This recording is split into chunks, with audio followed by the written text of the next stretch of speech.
Welcome, everyone, to the, bear with me, I'm gonna put my eyeballs on here. Consistent board meeting. Oh, yeah, the MPA meeting's tomorrow. Sorry. Welcome to the,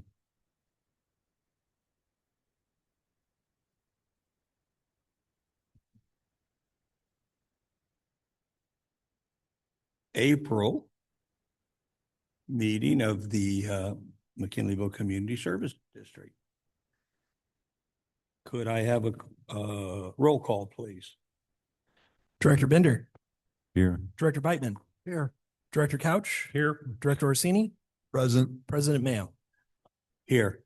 Would you all join me for the Pledge of Allegiance, please? Salute. I pledge allegiance to the flag of the United States of America and to the republic for which it stands, one nation, under God, indivisible, with liberty and justice for all. Thank you.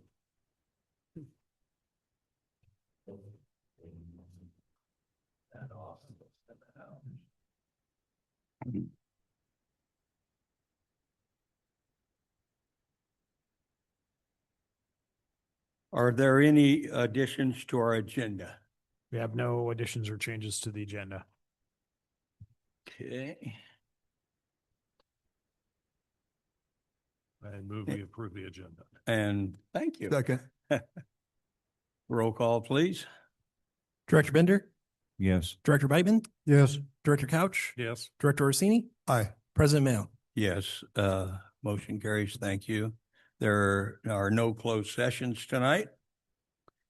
And there are no public hearings tonight. And we want to move on to C, public comment and written communications. And I want to note that, and I'm not sure who's going to read it, we have a letter from Kyle that we would like to submit at this time. It's actually a letter from M. Stewart about Kyle. Okay.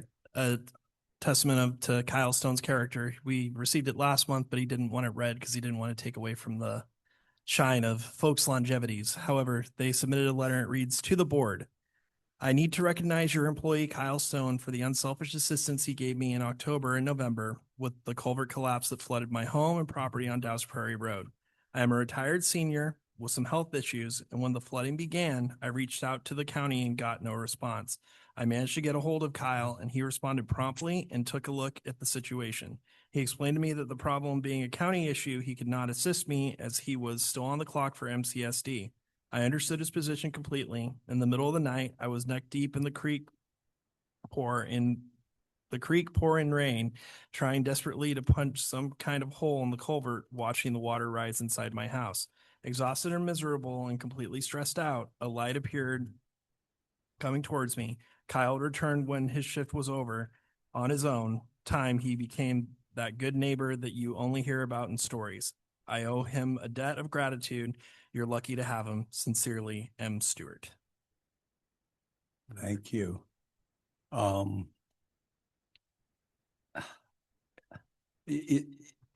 And I apologize, I should know after being here as long as I have been. Is it appropriate for us to respond at each and every one of these, or should we wait till the end of correspondence? I don't know. I don't know the answer to that. Pat, maybe you do. I think it's the president's choice. Thank you. So I know that this is indicative of Kyle. It's not a one-off at all. And I know that many other of our maintenance and other staff members in our district step up like this all the time.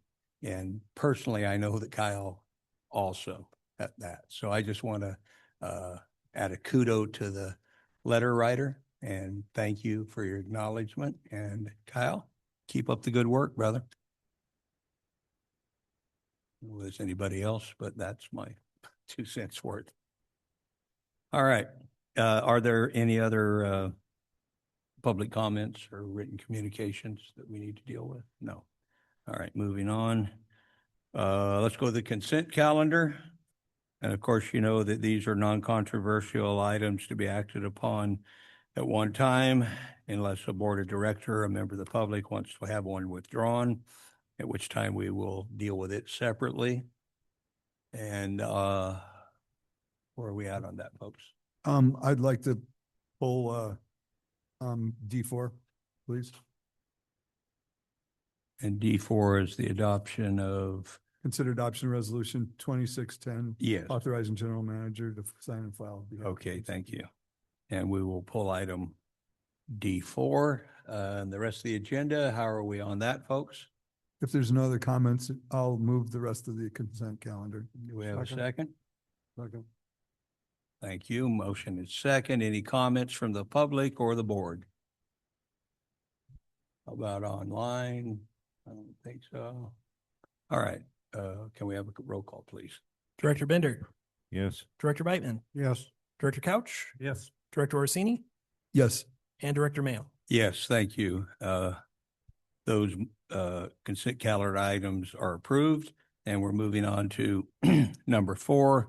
Consider adoption of resolution 2026-10, authorizing the general manager to sign and file on behalf of MCSD a financial assistance application for the financing agreement from the State Water Resources Control Board for the planning, design, and construction of Fisher, B Street, Kelly, and Letts lift station upgrades, including associated force mains and alternative disinfection study and the office seismic retrofit. And that's on page 33 if anybody cares to research that. And Director Orsini, would you like to comment on that?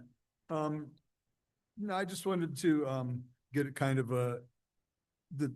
and we don't have to belabor the whole, staff report, but I just kind of wanted a little bit of a rundown from staff management about, what sort of, where this goes. I understand that this is, there's no match. Usually the SRFs, there's a match or a loan that goes along with these, but these are 100% grant funded projects.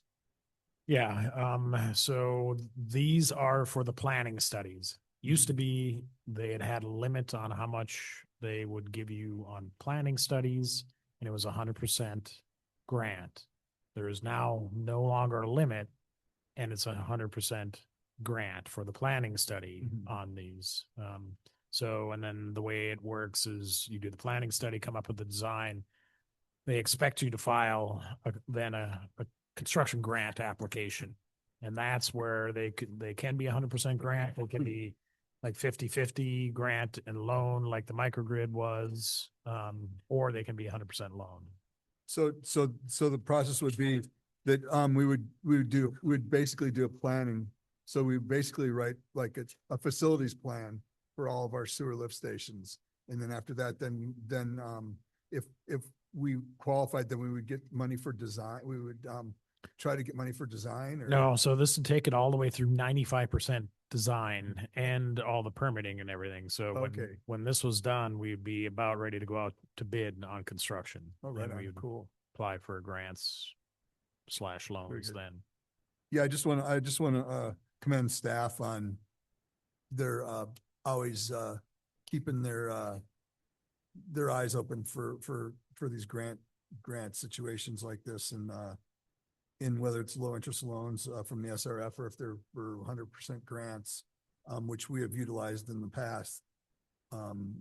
Just thank you very much for staff for pursuing this. There's a good potential that I know we have work that we need to be done at Fisher, that we had hazardous mitigation money that we might or might not see. And then I know we need work at B Street, Kelly, and Letts also.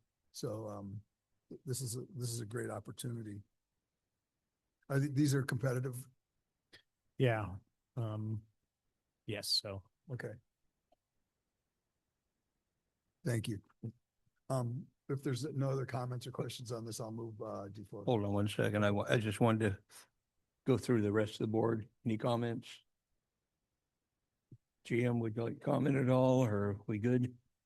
Just by reading it, I read into it that this was non-competitive, just from the fiscal analysis portion. Well, so the way it works is, so the board had approved applying for the Fisher lift station and B Street back in 2022. It goes to SRF. If there is money in the funding mechanism, then they'll fund it. If there isn't, they won't. So since 2022, every year we've been getting a letter from the state saying, well, this project wasn't funded this year. We'll roll it over to next year. So it rolled over to 23. Now it's continuing to roll over, and we're going to put in all these other ones, and we may or may not get funded. Okay. Very good.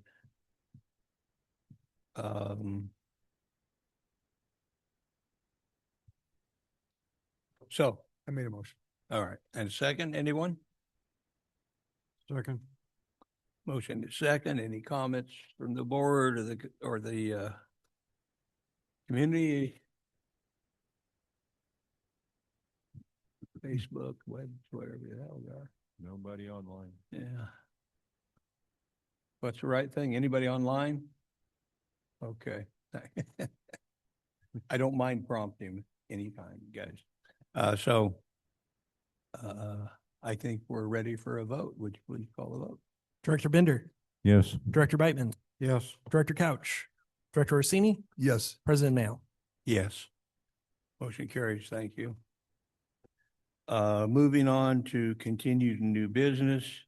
Now we're going to have the regional housing need assessment presentation by Director John Ford of Humboldt County Building and Planning Department.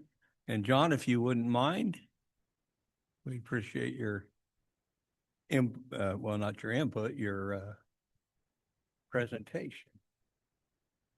Thank you very much.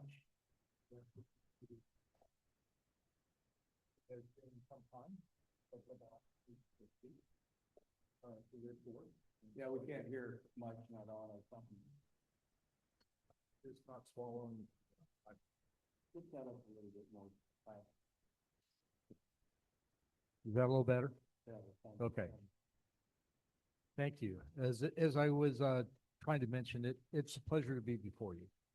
And so I will endeavor to make this efficient and effective and allow you time for questions if you desire. The subject is the regional housing needs assessment or allocation. And what I want to do tonight is to first have the PowerPoint work. I want to give you a little bit of background about where the RHNA numbers come from, how they get allocated, how the local process fits into that, how then it's adopted by the State Department of Housing and Community Development and their methodology, then how it's incorporated into the county and other housing elements, and then give you time to ask questions.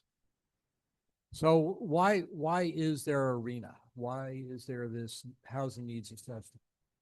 Fundamentally, it comes down to the fact that historically there have been jurisdictions that didn't want to build certain kinds of housing, the kind that is typically more affordable. And so the state felt the need to step in and to say, no, you will all share in the need to provide housing.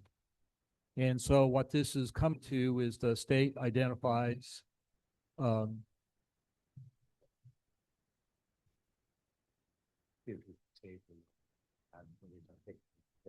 You are the lucky.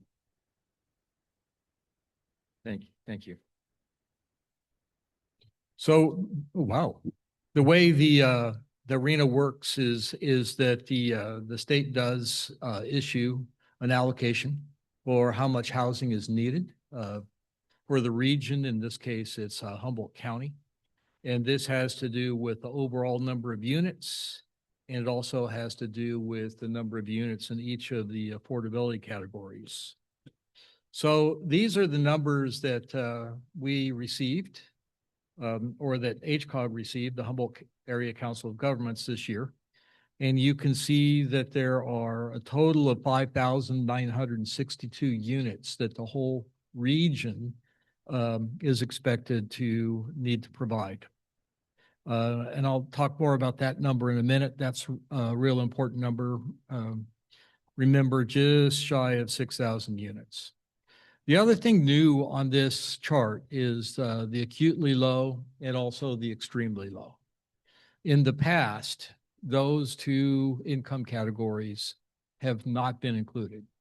So as you can see there, approximately 24% of the units are now devoted to acutely low and extremely low. And those are really units that are for people who are either on the borderline of experiencing homelessness or very close to homelessness. So the objectives of the HCD allocation is first to account for growth. And one of the ironies in the case of Humboldt County is that we've been pretty flat for the last 3 years. When we did the 2017 general plan, we thought we would see growth up through about 2028. And then after that, the population of the county would actually start to decline. We're actually already seeing that decline begin to occur. The other thing that Housing Community Development wants to account for is a vacancy rate. And so they want to make sure that there's enough housing there that equalizes the rents. And by having vacant units, that the rents are then stabilized. One of the things I don't think they realize is that intelligent developers aren't going to build housing to have it sit vacant, because they spend money and then they're paying on the loan and not having it produce any income. So the current goal for the region, I mentioned 5962, is the new goal for the period of 2028 to 2035. The current goal, which is going up through or up until 2028, is 3,390 units. So what the state is asking for this region to do is account for an increase in housing production of 75% above existing levels. The irony, the further irony here, I'm going to use irony a lot tonight because this is horribly ironic, is that the county, I don't think there's any jurisdiction in Humboldt counties that is actually meeting the RHNA targets that have been established. Some of them are meeting some of the income categories, but as a whole, no jurisdiction is getting there. So the way this works is that the Housing Community Development presents the numbers to the Humboldt Area Council of Governments. Then the Humboldt Area Council of Governments works with the jurisdictions to decide what methodology is going to be used to assign an allocation of housing units. In the past, what has been used is to take 50% of the jobs, 50% of the population. It says housing there, but it's actually population. And then do some math with that. And then that's what each jurisdiction gets in terms of their allocation. So these are the numbers that were used to come up with the housing numbers that I'm going to talk about in a minute. In the left column are each of the agencies. You can see on the bottom, just above the totals, is the unincorporated county. And the unincorporated county accounts for approximately half of the population, does not account for half the jobs. The next row over identifies the number of jobs, then the number of population which is within each of the jurisdictions, and then the jobs distribution within each jurisdiction then the population distribution. And then, believe it or not, the simple math is those are added together, then divided by 2. And then that gives you the jobs population allocation. And that's a percentage. So the percentage of the total is what's then allocated to each of the jurisdictions. You can see that that means that the county ends up with about 41.6% of the total units that HCD expects the region to produce. Any questions on that? I know that's a lot of technical jargon. So now the calculation of the formula that's used to allocate from the incorporated areas and then the unincorporated areas is the formula that you said, using the 50-50 jobs. Now, when the county allocates in their unincorporated area, did they use that same formulation? No, and I'll get there in a minute. Okay. Thanks, no. Pat, or Scott, you got a question for him? So this may not be the appropriate place to to ask this question, but you gave us the breakdowns of housing, but the county's overall 41.6%. How does that relate to McKinleyville, MCSD, our region? I'm gonna get All there. right, thank you. If you can. So then the next step is to take take those percentages and apply them to each of the income categories. You can see the acutely low, the extremely low, the very low, the low, moderate, and above moderate. And you can see where those are in relationship to what would be considered moderate income. And then the total for the jurisdiction doesn't change. And then the numbers of the bottom add up to the 5962. And so this is how the basic allocation occurs. Now, one of the things the state wants all regions to do is to make a commitment to affirmatively addressing fair housing. And so there is this kind of equation that they give out. And it identifies areas that are actually have high opportunity for affordable housing. And so one of the things that HCOG, the Humboldt Area Council of Governments, proposed is using an equation that then would modify that previous number that I gave you, using a modifier of 70% being focused on vehicle miles traveled and 30% being based upon the opportunity scores. So a region, some of the regions that have high opportunity scores would be those that have higher income levels, less poverty. But what ended up happening in this is the VMT completely outweighed that. And so you may have observed in the news that the city of Eureka wasn't particularly happy with that, because you will notice, if I could show them both on the same screen, I can't.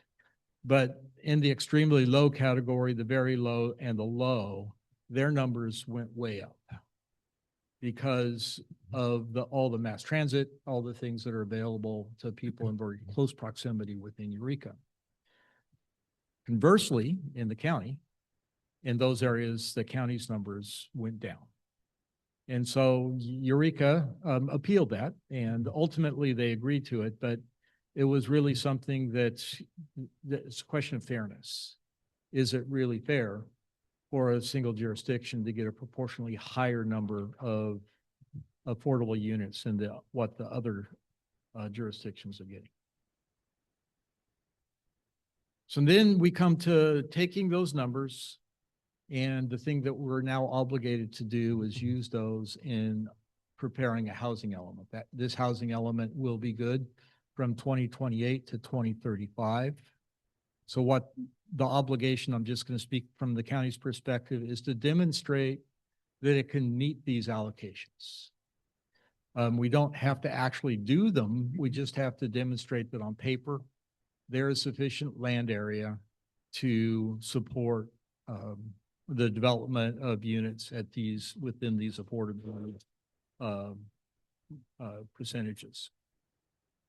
If not, the county would be required to change land use and zoning to create more areas that can achieve that. One of the things I want to say is because we really have not been successful in seeing our RENA objectives fulfilled, a lot of the numbers, a lot of the places where we demonstrated or showed that we could meet the affordable housing goals are still available. So we won't be changing those. So ways of meeting that requirement is to demonstrate that there's this property that's zoned for single-family dwellings or multifamily dwellings or duplexes or whatever it is. And we can produce, if things developed under normal circumstances, this number of units through that. There's also a couple of things the county has done that are a little bit new. One is the mixed use zoning that was not a part of the previous housing element. And that's something that like is in the town center. We have seen success through accessory dwelling units.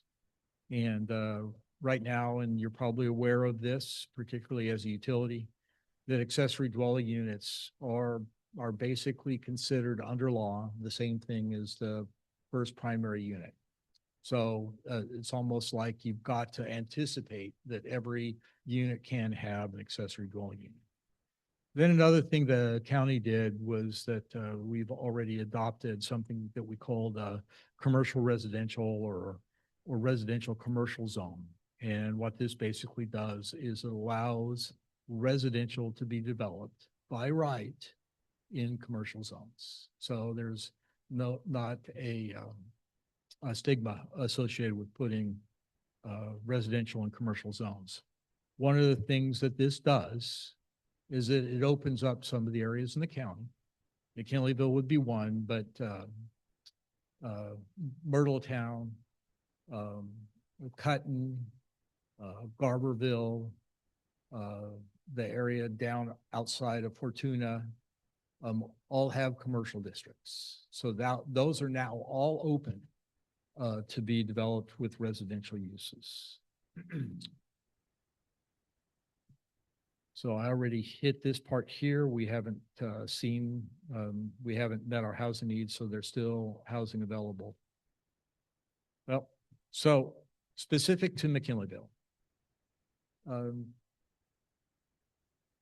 we are not going to say that the entire town center is going to build out in the next 8 years because we know it's not. And so it really, one of the things that we have to do is convince the State Department of Housing and Community Development that there's a likelihood that these things will develop. So is it likely that we will say some of the town center will develop? Yeah, we will, particularly since Life Plan Humboldt or the Humboldt Commons, excuse me, is already actively moving forward. It's likely that We Are Up will be actively moving forward, and those actually are good because they meet affordability requirements. But other areas in Humboldt County, there's still some vacant lots that have already been signed for. So that to the extent that they haven't been built upon by the end of 2027, we're likely to include those. John, let me ask you a question Let right me there. say one more thing real Okay. quick. This is an extremely important point. I'm fairly certain we're not going to propose to rezone property in McKinleyville to accommodate additional residential units. So my Yes. question was, I may have not heard you correctly, but as you were talking here specifically about McKinleyville, you branched out into the greater county, just a touch. And my question would be then, at the county level, can you just say, well, we're going to give 70% of it over here and 30% here, or do you have to have a equal kind of a distribution throughout the unincorporated area. We don't have to have an equal distribution because development patterns are often different. For instance, you wouldn't put 200 or 300 units up in Oric because that's their short share. That's not going to happen. Is it appropriate to put a couple of units up there? Yeah, it is. So it's a matter of really looking at what the likelihood of development is. And then we can't just draw a circle around the areas and say, okay, this is the area that's going to develop with this number. What we've done in the past is actually included a parcel by parcel accounting of how many units can be constructed on each of those parcels. And has that been done? No, we're just starting. This. Okay, I This figured just got adopted. I thought that was the answer. I just. Now last month. And so we're really just beginning that process. I also want to say that one of the things that has changed also is the state has adopted SB 9, which in addition to enhancing accessory dwelling unit allowances, it allows people to subdivide parcels that are already kind of in residential subdivisions that may be larger, and they can do it by right. And when I say by right, without any kind of discretionary action. So we'll probably be looking at some of the older neighborhoods that have slightly larger lots that could probably be subdivided and saying, you know, it's reasonable that some of these areas or some of these parcels, we'll mention them specifically, could result in the creation of X number of lots. We haven't done the math yet, Director. We're still very much just beginning our approach to how to make sense of this. So just a Could I- comment relative to that Yeah. process that you're going to be doing is, I've been involved in this for a while. I don't even understand why we're doing it. All the units that we previously have provided who haven't been built on, and every parcel with a home on it that has the room has the right by law to put a second unit dwelling in it. I don't even get why this is even a discussion. How come we just, anyway, that's a bit of a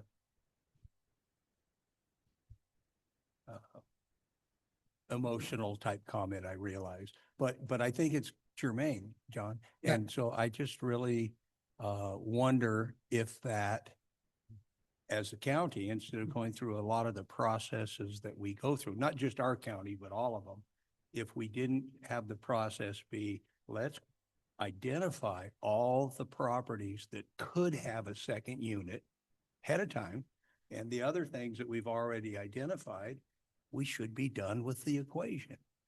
Maybe that's something we need to take to our state legislature about, but I throw that out, Don, that's all.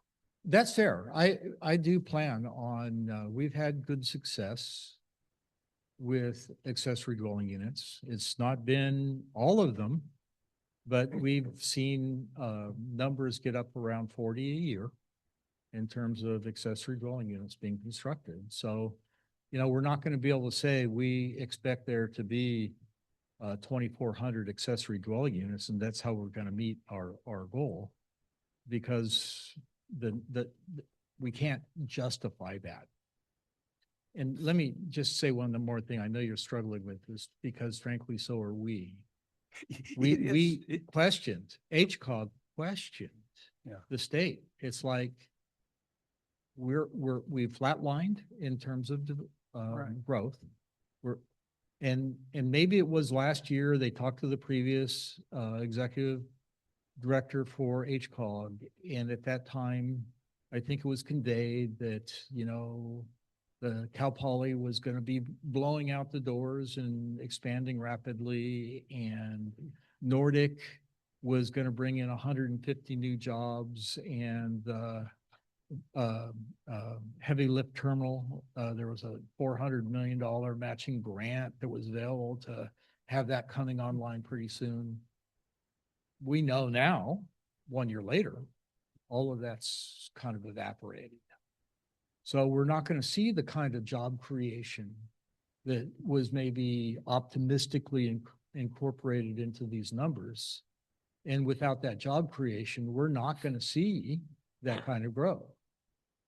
And so, And John, let me just throw in one more thing that's just odd.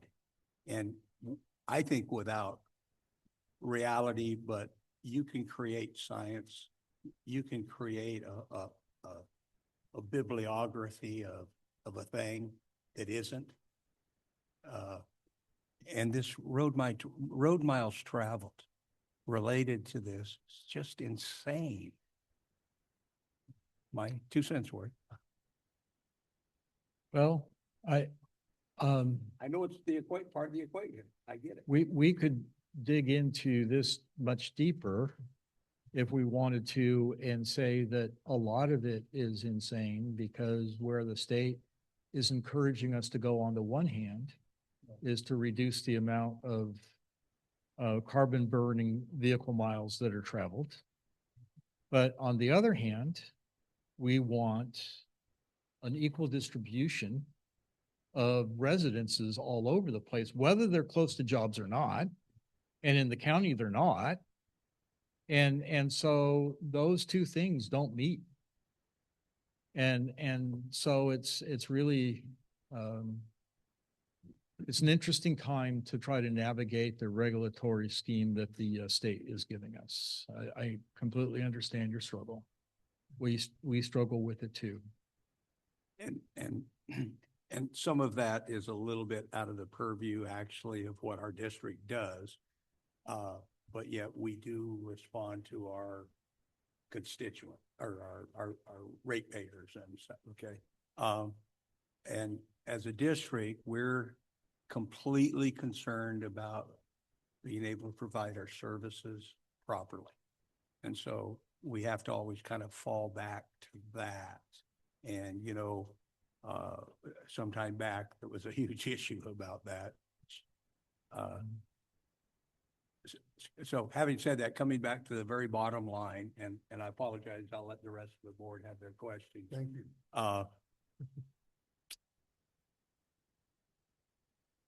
All the housing units that we provided in the last round still exist. And that met the requirements. What more do we actually have to do? So just to be abundantly clear, the objective of housing community development and these housing, they're called cycles, general or housing element cycles. We're finishing cycle 6, going into cycle 7, is that a certain number of units would be provided in each cycle. So in cycle 6, the one we're still in, 3,390 units is what was the obligation for this area. Humboldt County's obligation in that was 1,413. Now we're moving into cycle 7. Nothing's changed. Our population hasn't grown. And our obligation is 5,962 for the entire region. The county's obligation is over 2,400. Additional.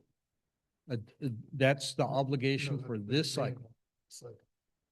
Yeah, so, it's, Aren't we way above the curve? how are we way above? I'm not sure I understand the question. We were 3,900 last cycle. 3,390 last cycle, yep. We have not met that goal, right? You mean in terms of units built? No, units that they wanted us to build. Allocation. Okay. I apologize. I understand. I'm just, kind of butting my head against the battle that you do every day. So anyway. Yeah. I In apologize. other areas, frankly, that are seeing, there's a high demand for growth, high demand for housing, these numbers would make sense. In Humboldt County, which is very remote, the employment base is not expanding. And I'm not being critical, I'm just stating reality. The employment base is not expanding, so the demand for housing is not expanding. And then I think the thing that also compounds our reality is that our community is gentrifying, Mhm. which means that the number of people in each household is less. So we're taking the same number of houses to house less people. And so it's just it's a very strange dynamic. John, thank you. I want to open it up. I apologize to the board for monopolizing. Would you, anybody that has questions? Yeah, a couple of questions. The previous cycles, you had the, affordable housing and the counties, we could go, let's see. I didn't put the entire previous allocation in here. Okay, could we look at the allocation for the low income and because they added two new classifications for. Yeah, that would be on Yeah, the okay, there far we go. left, So before it was very low was the starting point, correct? correct? And to make it affordable, the county decided that we needed somewhere around 16. to Not the 30. county. Well, That's no, one of the things I'm trying to really get across. No, but I'm saying, but wasn't it the county that came up with that we needed 16 to 30 units per acre to meet that? Well, okay, I understand what you're saying now. Yes, we have allocated land use to have a higher density. Higher density. So Yep. what is the density gonna have to be to make it affordable for acutely low and extremely low? In all honesty, you're not going to build those units at market rate. They're going to be subsidized So they're not units. Subsidized, Yep. and they're gonna have to be what, 30 to 60 units per acre You're not gonna get. Probably about 30, and if they use density bonuses, they may be able to get up to 40. so 30 to 40 units, so Yeah. about double of what our midpoint density used to be. Yeah. Yeah, okay.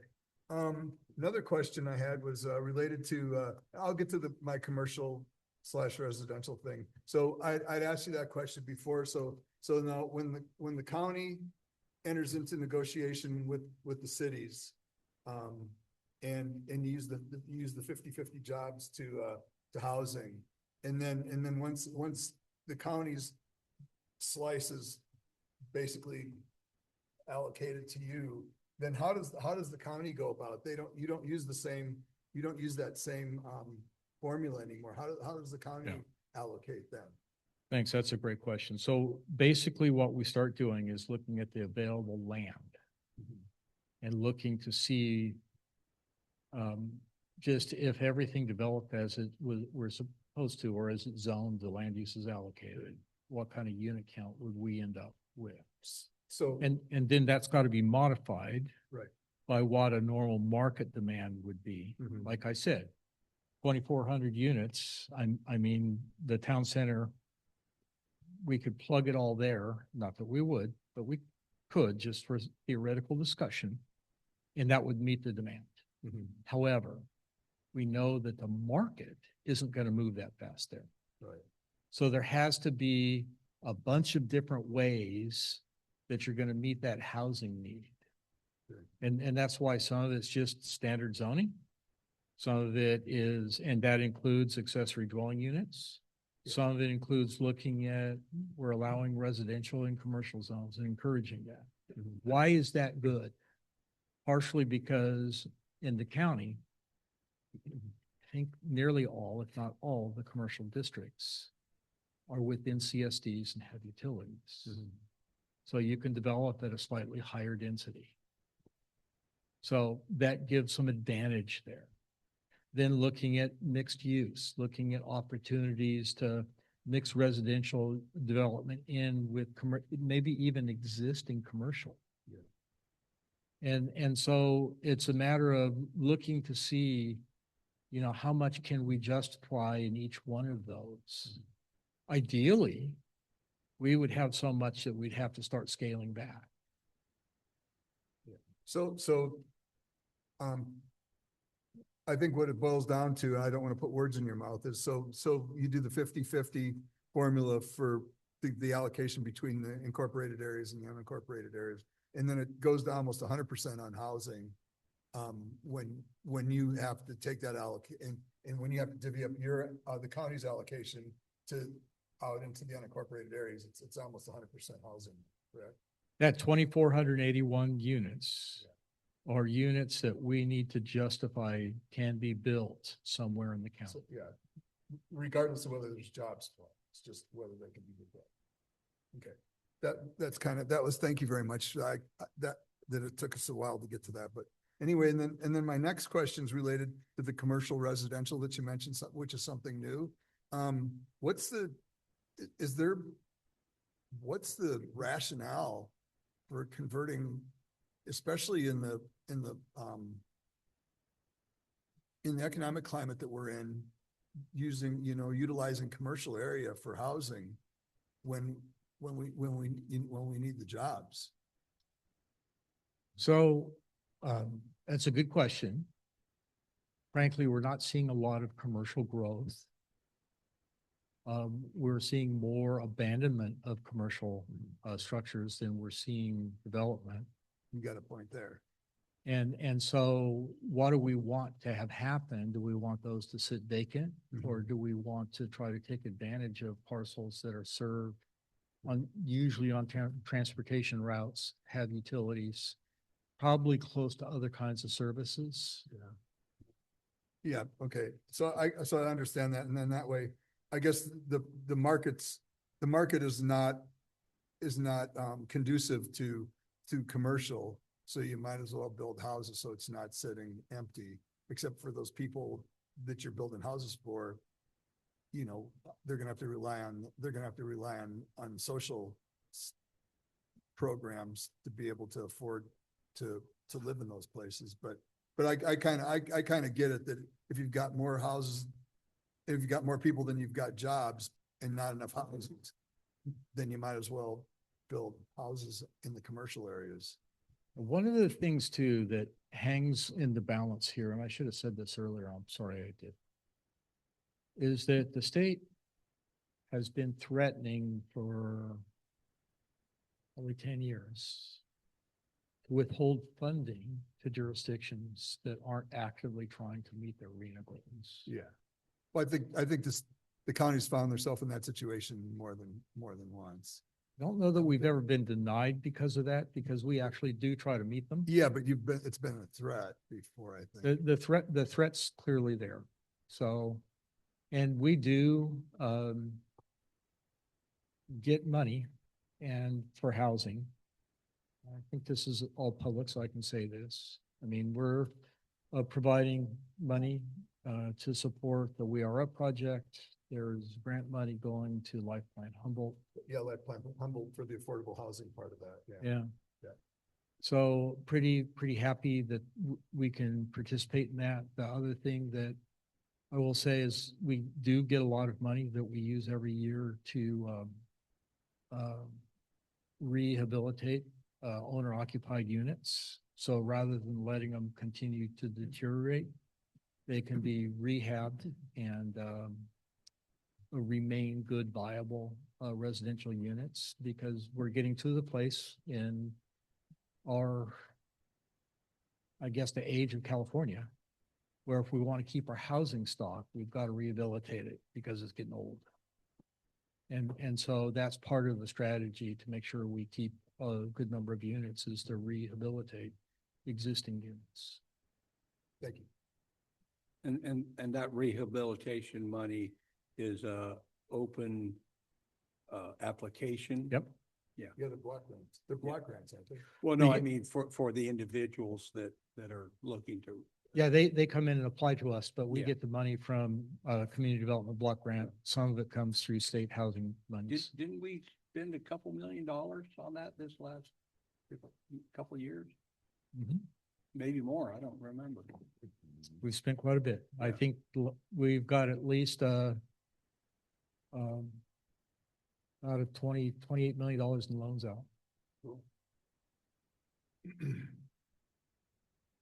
Well, thank you. Any other comments from the board? I'm good. I took enough time. Any comments from the public or off of the web? Help me, Scott, again, the what? The internet. The internet, thank you. Pat? Can you walk us through kind of the schedule and process for updating the housing element? So we're going to be, I should have put this on here, but we do not have a hard and fast schedule done yet. We do need to have a draft completed by figure the end of this calendar year. And so we will be we're actively beginning work on it right now. We've taken all the work off one planner's plate so that they can just focus on the housing element. I will commit, we will come back to you with numbers before we finalize anything so that you can either smile or express your displeasure. Hopefully it's smile. Yeah, thank you for that, John. I was gonna ask you about that too, but Director Orsini has another question, if you don't mind. Yeah, so the takeaway is that McKinleyville will not need any zoning densification to meet the numbers this time.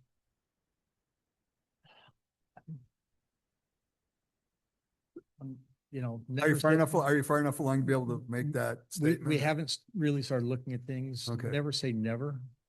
But given the fact that the town center is there and there's still a pretty good number of lots within Mhm. McKinleyville that aren't built to capacity. I don't envision doing that. Okay. And so then this one's for staff. So what you've seen so far, do we have any concerns about related to being able to serve the numbers the way they look now, or? Water's not an issue at all.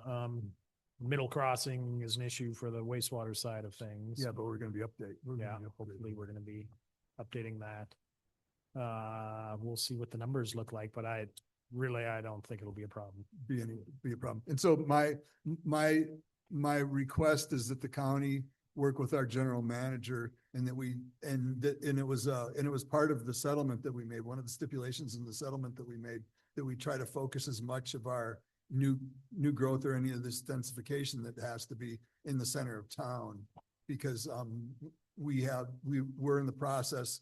We have a project on the books right now. You know, we've got plans in the bag and we're ready to go to bid on a construction project to improve the center part of our town. So hopefully we'll be able to, if we do that you guys are able to focus any densification that needs to happen in the center part of town. Happy to do that. I will say that the work that McMack just did and the board adopted, the town center, really did exactly what you're talking about. And the only thing that I'm saying is that it's unreasonable to expect that to completely build out by 2035. So Yeah. All right, Look at how long it's been sitting empty now. So, yeah. Thank you for that, Ed, but I want to add a staccato to that, John, is that to make sure that that aspect of information that Director Orsini brought up is fully vetted with you, and that if you are in the process, you're not quite sure, that you reach back out to our general manager, and this back and forth communication is critical and is part of what we're looking at as our strategic planning process in dealing with not only the county, but state and federal legislation as well. So I think that's fair, and I'm happy to provide information as soon as we have stuff that's more solid to share that. And frankly, I would rather have critical comments be made when we're still evolving in our thinking rather than after we think we've got it done. So happy to continue to work with. Oh, we're gonna wait until you're done to start lobbing bombs. Hey, Dennis. John Theos. Treasurer Whiteman, I'm sorry. John, thank you for giving us a good, understandable overview. It leads me to, I guess, one fundamental question. As part of my responsibility as a board member here, I'm also a board member at Redwood Region Economic Development Commission. And the point that I hear you make, and I hear made a lot, is no employment growth. What industries we've had are dying or have died. There's no plan to develop an industry other than the offshore wind, which now sounds like it's dead. And how you spoke briefly about market and as you said, the developer's not in the business of building housing units that can't be rented or sold. I mean, there's just simple economics of it. Do we have anything in this county that suggests that the revenue side, the job and the employment side of it has any future hope, or are we just building housing, or are we just putting pressure on to build housing units with the notion of somehow or other, if we create enough residences and enough people come, eventually we're going to be developing something to support all of that. To me, there's an unfortunate missing piece in this, and I don't know whether you have a grasp of that or whether it's even in your purview. So I appreciate the question, and I get into trouble a little bit as planning and building director if I become too much of an advocate for growth. So I try to walk carefully along that line. But I also recognize that without growth, you're not bringing money into the community. And bringing money into the community is what pays for services, what creates a demand for housing, what creates a stable economy. And frankly, my hopes right now, and there's nothing solid here, but in addition to the heavy lift terminal that I don't think is dead, but it's just kind of pushed back a decade. And that's big when we're talking about this number of houses. Is really the Harbor District is still looking at aquaculture. And I think the bay is still an incredible resource that can be used for different economic purposes. It has to be managed, but certainly, but I think there's still probably, those are one of the most viable opportunities that exists right now. You know, transportation is a difficulty for this area. You know, how to move things in mass in and out. So we are in a very difficult place.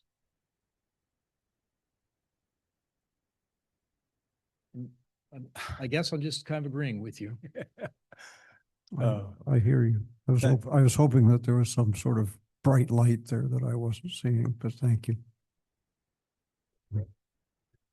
John, thank you so much. Staff have anything else to ask? Go ahead. Oh, I got several more questions, but Go right ahead. couple quick ones. How do ADUs count towards the income levels, or do you just depends on the primary residence? Or? So unless there's some kind of incentive that came along with it, it's median income. And my other question is, I know you're talking to Humboldt Community Services District about the Walnut Corridor and Cutting and that commercial residential. Would that require rezoning? And if you, okay, are you looking at any of the commercial properties in McKinleyville that potentially you're looking for residential? Not inherently, because there's not anything that is like vacant right now. I mean, there are some opportunities along Central that could be multifamily residential. And so if those, would that require changing of zoning, and does that then open up CEQA and blah, blah, blah? If it requires a rezoning, yes, it would open up CEQA for sure. Is there anybody in the media online? We've got the whole business park. We might as well build houses there. The community's not going to let anything else be built there. Isn't there an issue with at least two properties and perhaps more with the substandard access behind what used to be the pantry, the Mexican restaurant? There's a parcel back there. There's a That's parcel got a back in- very yep. substandard access that's viable, if that. So would that require, I know there's been some issues for a long time, different things on that particular piece of property. I think the concern there is it has no secondary access. No secondary access. So if that. No, there isn't. It's a landlocked with that Yeah. one Yeah. substandard. Little tiny, yeah, it's not even a big enough right away. I don't think. Yeah. So I don't know how are there things like that we need to deal with that could be made exceptions? There probably are things like that that could help us along the way, because that is the centralization of development within McKinleyville that Director Orsina mentioned. And Right. so I don't know that we've looked at that one yet. Right. And lastly, for me anyway, is the residential and the commercial. I think it's imperative to keep that a dual designation, residential below commercial, or commercial below, residential above, when at all possible. Yeah, that's really the mixed use component. Well, I understand, but so it's like a dog chasing the tail. Okay. Most of the time in all of this stuff, we're reactive, not proactive. We think we're proactive, but we're not. Well, geez, we got business going. We're not going to put housing. And now all of a sudden there's no business. So we're going to put housing, and things go like that in the natural world, in the business world, in the political world. But anyway, just. If I could just say one thing, I totally agree with the comments that are being made. I totally agree with the comments that are being made. And there is a complete disconnect here between what the state wants to see in terms of the number of units and what's practicable in Humboldt County, and that includes the cities too. It's an unreasonable ask. Right. So, John, I think that this is more just a general conversational kind of a question to you. As a county planning director, and you interact with other county planning directors around the state, does pretty much all of you understand that and have the same feeling? So I'll just say the first time I went to the California County Planning Directors Association, they had representatives of Housing and Community Development to come in and talk to us about this very topic.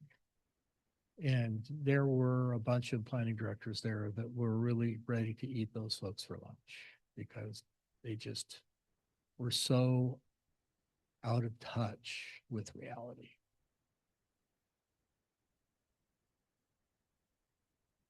Thank you for that. Good science.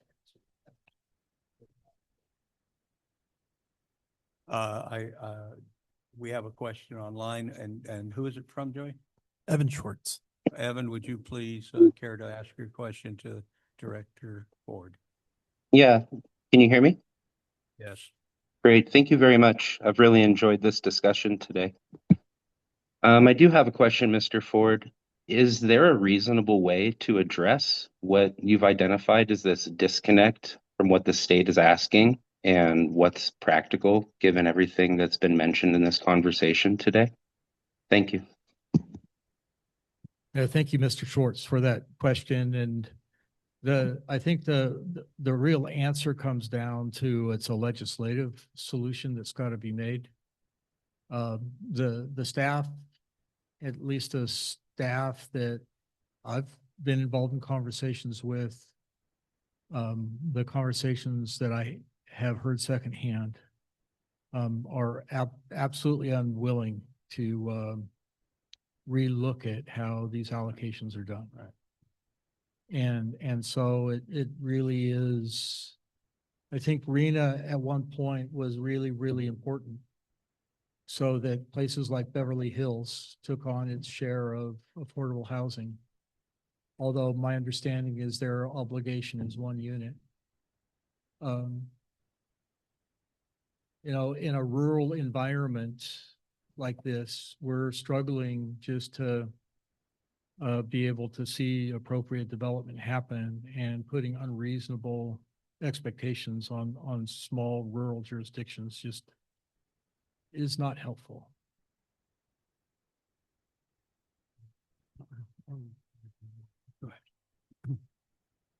Mr. Ford, this is, I guess, repeating a rumor, but I think there's some substance to it.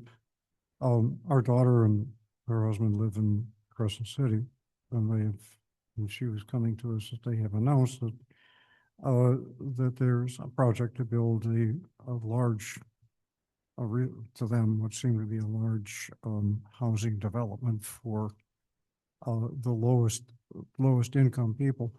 But Del Norte County and Crescent City in particular lacks that population. So the word on the street is they're going to have to be importing people from Los Angeles to live in that unit, because they don't have those people in Del Norte County. There just isn't a sufficient number of available residents. Well, that was the comment that came to me, and shall we say, has people a little upset when they discovered that this development is not for people living in Del Norte County, but for people who are living in the southern part of the state to be moved to Del Norte County. I can't comment on that because I don't have any information on that. James, could you turn the sound up just a smidgen? I'm having a hard time hearing. I Pat. can. The prevalent John. feeling in Del Norte County is that housing is meant for the families of prisoners at Pelican Bay. Word on the street, right? I've got a lot of family in Crescent City as well. All right. Okay, gentlemen, thank you. James, did you have a couple questions? I gave my microphone away. Do you get to count, if everybody was honest, it's like second units, whatever, when somebody rents bedrooms out to, which I'm seeing a lot of on Facebook now, is people are renting out bedrooms to families or couples or whatever. Do you get to somehow count that as a unit or a dwelling that houses a family? No, it's not a separate dwelling unit. And then I guess if the VRBOs, which house multiple families throughout the year that come in there, do you get multiple credits for that? Actually, we believe that those penalize the county because that takes the housing stock away.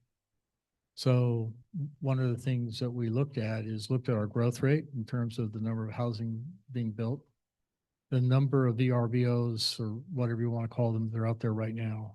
Would that be single occupant residence rooms? Largely Okay. is the equivalent of about 6 units worth of housing, 6 years worth of housing development for the county. So when you think about the fact that at the rate we build housing, the number of short-term rentals that are out there are occupying 6 years worth of development, you start to see why the county really tried to put a lid on that in the areas that is short on housing. I mean, a question I was surprised nobody asked, because I'm assuming everybody but me knew. What happens if you don't meet the 3390? Do they stack it onto the next one, or is it just a sorry we tried, or?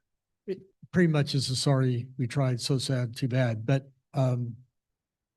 that's where the threats, if we're not meeting our housing goals, do we start to lose grant funding opportunities because we haven't been meeting those demands? And then just a couple more things I'll say. I've been writing notes. The one issue we'll see here is obviously Furtado is slowing down to 0. Who is the major developer around here? So you're not going to see as many houses in McKinneyville fly up, or somebody buying a giant property across from the high school and developing that, which I thought he would have done as his final hurrah. And I don't know anybody else who has the money to do that. So I don't see that happening. But I did wonder if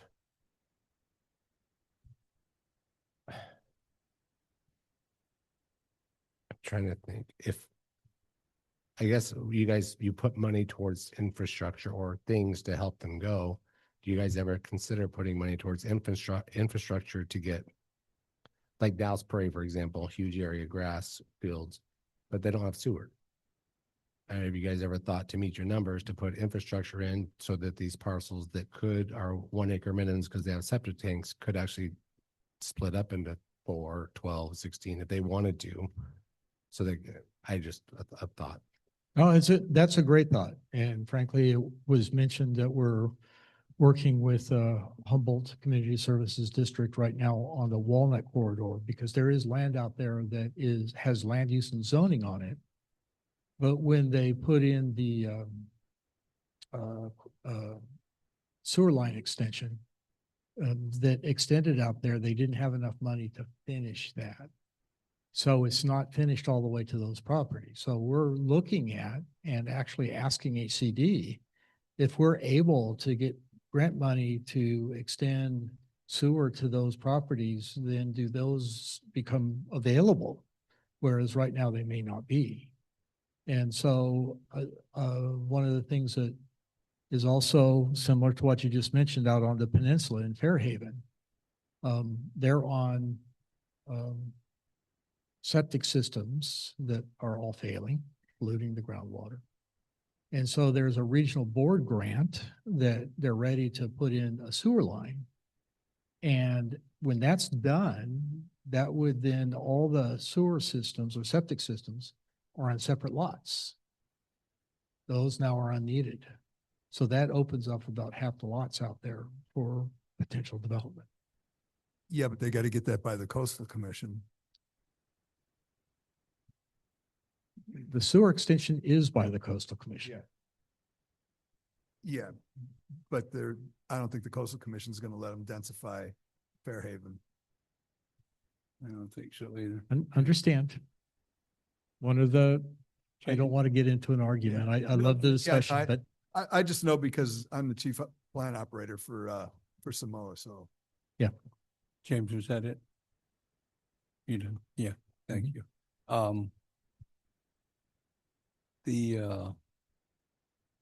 just wanted to throw just this comment in. I think everybody here realizes this. And when Mr. Furtado quits building, there goes our low-income housing that we've had benefit for a long time, because there ain't hardly anybody else that does that with the quality and the upkeep that he does. So anyway, thank you. Anybody else? John, we really appreciate it. And I know you've committed to come back when the housing update is done, but I'm hoping that perhaps we could see you sometime in the middle of that process. Yeah, I would expect to be back about in the summer when right. we start to have some numbers formalized, and I'll work with GM Kaspari to target a time when that would be appropriate, and that would be after staff has had a time to beat the numbers up for a while too. Well, thank you so much. And if there's nothing else, thank you very much. Thank We you. appreciate it. Yeah, thank you very much, John. And so we will accept that presentation, and thank you. And now moving on to item E2, consider appointment of Christopher. I can't read it. It's Coulter, right? Collier. Collier. Two L's, not a T. I'm sorry. Yeah, Chris. Sorry, Chris. For a voting member seat on the McKinleyville Community Forest Committee. That would be on page 63 of our agenda, and I think our Park and Recreation Director is going to present that. Thank you.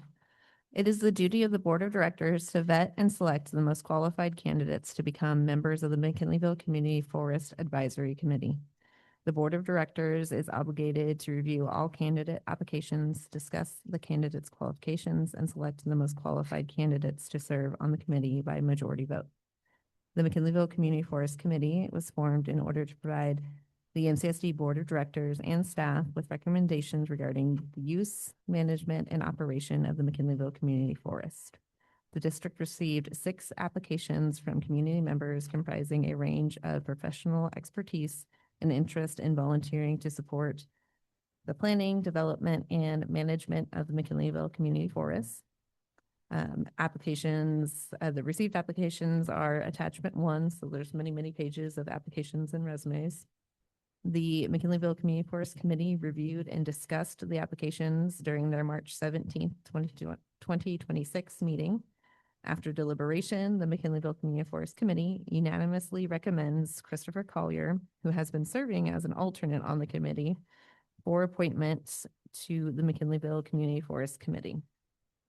The recommendation is staff recommends that the McKinleyville Community Services District Board review the information provided, discuss, take public comment, and vote on a recommendation to appoint Christopher Collier as a voting member to the McKinleyville Community Forest Committee for a term of 2 years. Thank you for that. And are there any questions from the board?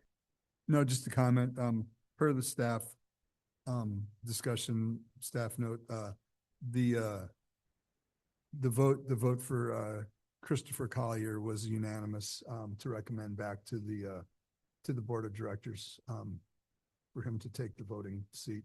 And he was a An alternate. yeah, he's an alternate, and he shows up at every meeting, so. And he's also, he's in the biz too, right? He's a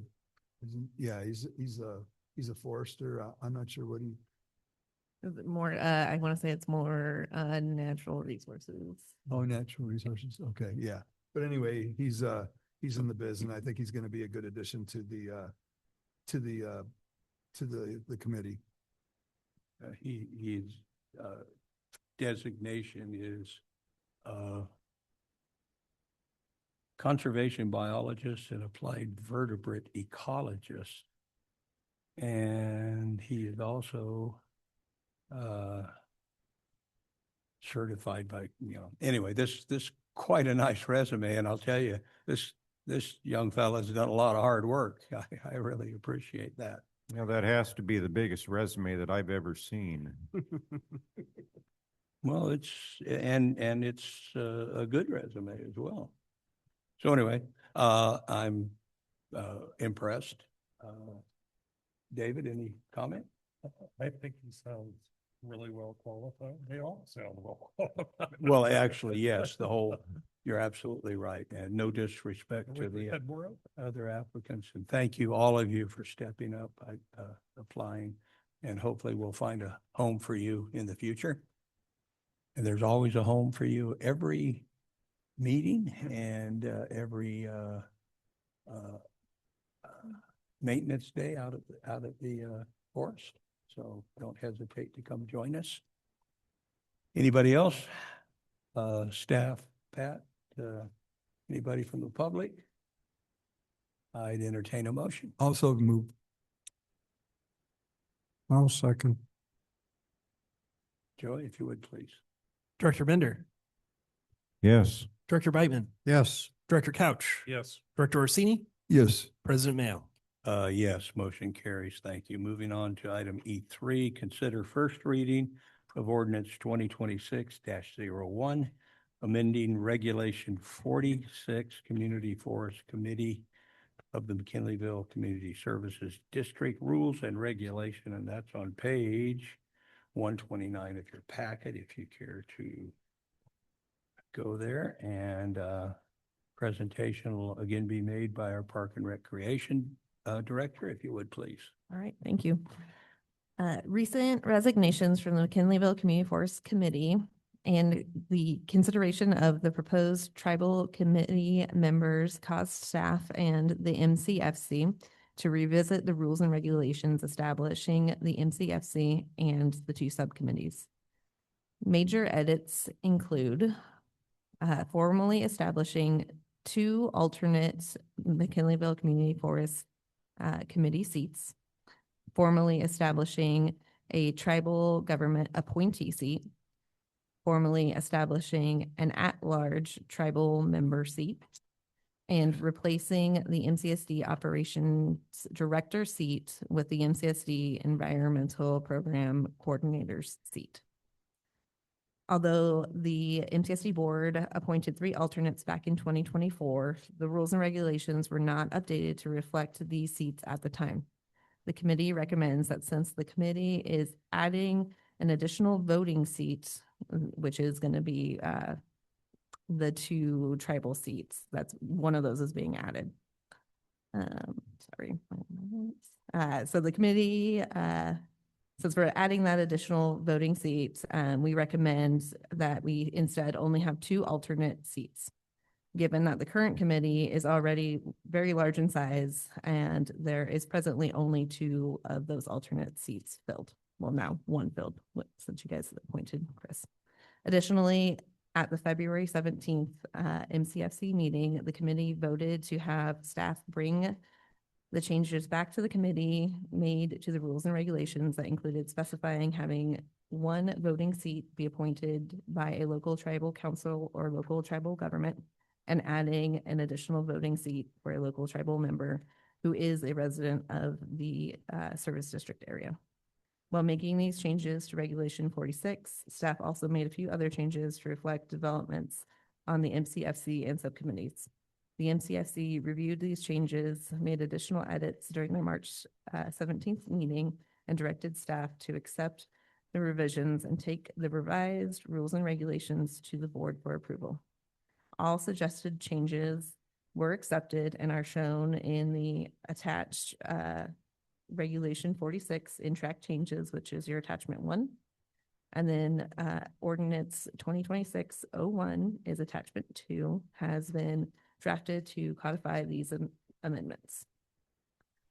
This is the first reading of this ordinance. Should the board approve the first reading, this item will return for second reading and adoption at the May 6th, 2026 regular meeting. Staff recommends the McKinleyville Community Service District Board of Directors review the information provided, take public comment, discuss, and approve the first reading of Ordinance 2026-01 by title only. Thank you. Just looking at one thing here, okay. So, any comments, questions from the board? Yeah, just one that probably would have been more appropriate for the last question, but it just got triggered when our conversations that we had during the community forest meeting. And have we offered any of the alternate? Has anybody accepted the alternate seats that wanted have we tried filling that alternate seat?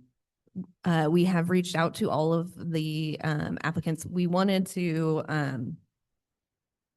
have the seat be actually formally in the rules and regulations before we actually pick someone. Okay. So we didn't want to put the cart before the horse. Right. So we do have all of their applications, and they all have been made aware that in the coming months, if everything goes as we think it's going to go, then yes, And none of them said that they're not interested. they're all still interested. Okay, very cool. All I've got to say is we had very robust conversation about this during the committee meeting. I'd have to say we spent almost an hour, almost 45 minutes on this one issue. It was very well, went through, very thoughtful modifications to the ordinance. So Rule 46. So anyway, and this was, again, per the staff report, it was, recommended by the Community Forest Committee to recommend to the board to approve the modifications in Regulation 46. Right, thank you, Greg. So I can guarantee that 60% of this board appreciates your equine reference in your presentation. So, anybody online or in the public want to comment on this? All righty, let's have a motion, please. I'll move item E3 for staff recommendation. And I'll second it. Moved and seconded. Can we have the roll call, please? Director Bender, Yes. Director Beitman, Yes. Director Couch, Yes. Director Orsini, Yes. President Mail. Yes, thank you. Motion carries. Thank you, thank you. And we're moving on to item E4, consider adoption of resolution 2026-14, supporting Assembly Concurrent Resolution ACR number 161 and proclaiming August 5 through 15, 2026 as Special Districts Week. And that is on page 123. Is it 123? 153. Thank you. 151. 151, all right. And this is going to be presented by our board secretary, if you would, please. Thank you, President Mail. On March 18th, 2026, See, I'm California not the only one confused on the date. must be in the water. Her time, yeah. California Assembly Member Donna Addis introduced Assembly Concurrent Resolution, ACR, number 161, proclaiming April 5th through 11th, 2026 to be Special Districts Week. Special Districts Week will help promote and educate the public about local public service providers, including awareness and understanding of special districts, in addition to encouraging the public to become involved in their communities and civically engage with their local government. To celebrate on a local level, district staff will be running a social media campaign using CSDA-provided graphics as well as our own, highlighting the work of MCSD in the community. This will include an overall post on Monday, April 6th, subsequent daily posts highlighting each department, finance and administration, operations, and parks and recreation, and a wrap-up post on April 10th. Resolution 2026-14, Attachment 1, has been drafted in support of ACR 161, the text of which is included as Attachment 2. Staff recommends that the board review the information provided and adopt Resolution 2026-14 supporting Assembly Concurrent Resolution number 161 and proclaiming April 5th through 11th, 2026 as Special Districts Week. Thank you,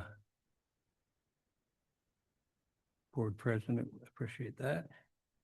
And just taking a quick glance again over a couple parts of the resolution that I had outlined. Okay. Any comments from the board? Question? Staff, anything? Good? All right. So it's a roll call vote. And if you would, please. I need a motion. I'll move that that we adopt resolution 2026-14. And, I'll second that. okay, thank you. And Director so- Bender, Yes. Director Beitman, Yes. Director Couch, Yes. Director Orsini, Yes. and Director Mail. Yes. Motion carries. Thank you. Moving on to item 5, consider adopting resolution 2026-11 and 2026-12, initiating proceedings for Measure B Maintenance Assessment District. Renewal for our parks, open space, and recreational facilities, annual levy and collection of assessments for the fiscal year 2026-2027. Declaring intention to levy and collect the fiscal year 2026-2027 annual assessments for the Measure B Maintenance Assessment District, renewal for parks, open space, and recreational facilities. accepting and approving the engineer's report, setting the public hearing, and this will be on page 159 of your packet.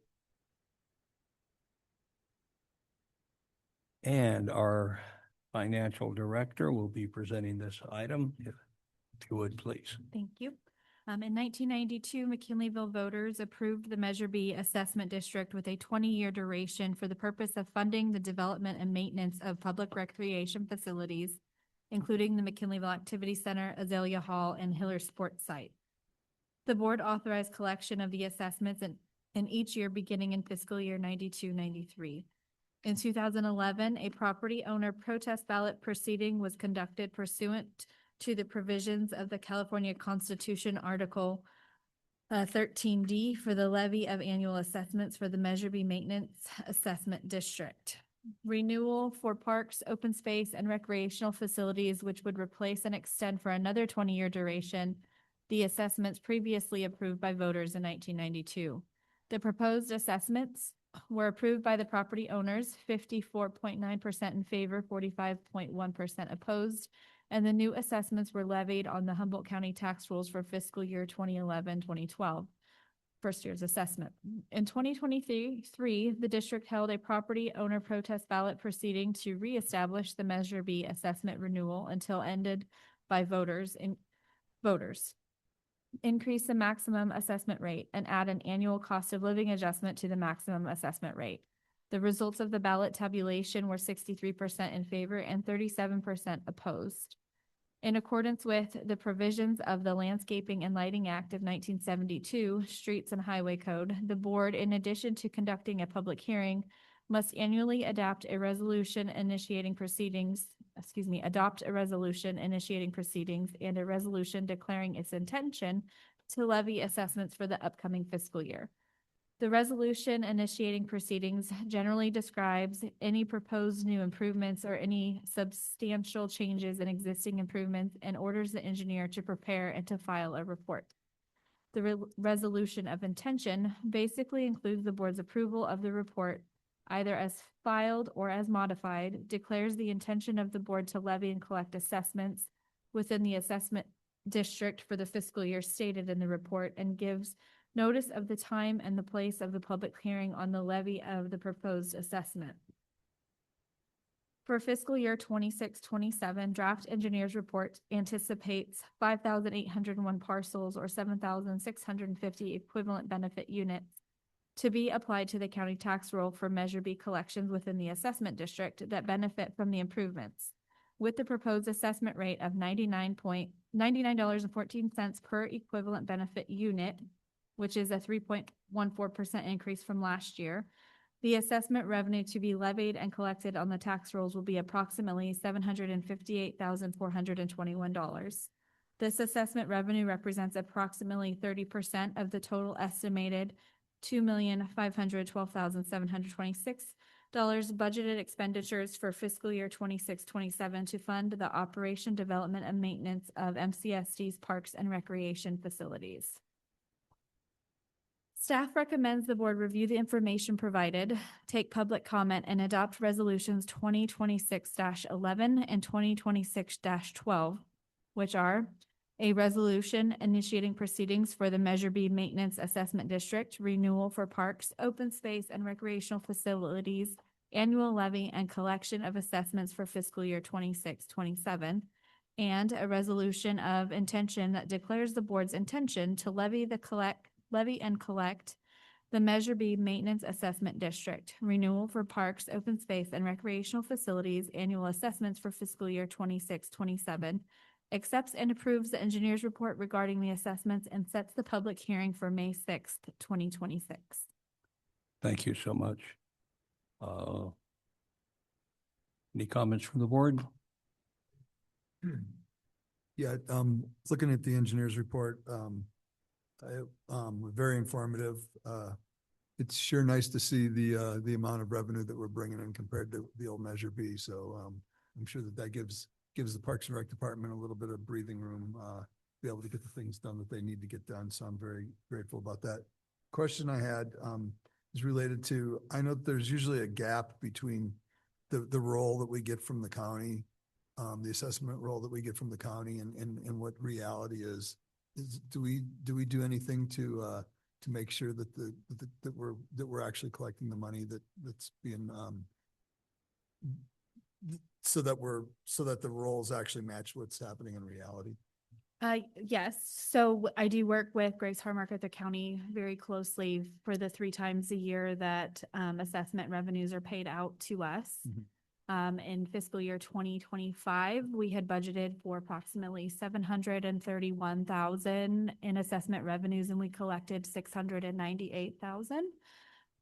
That's just due to people having not paid it yet. So we will probably collect more of that past due this year.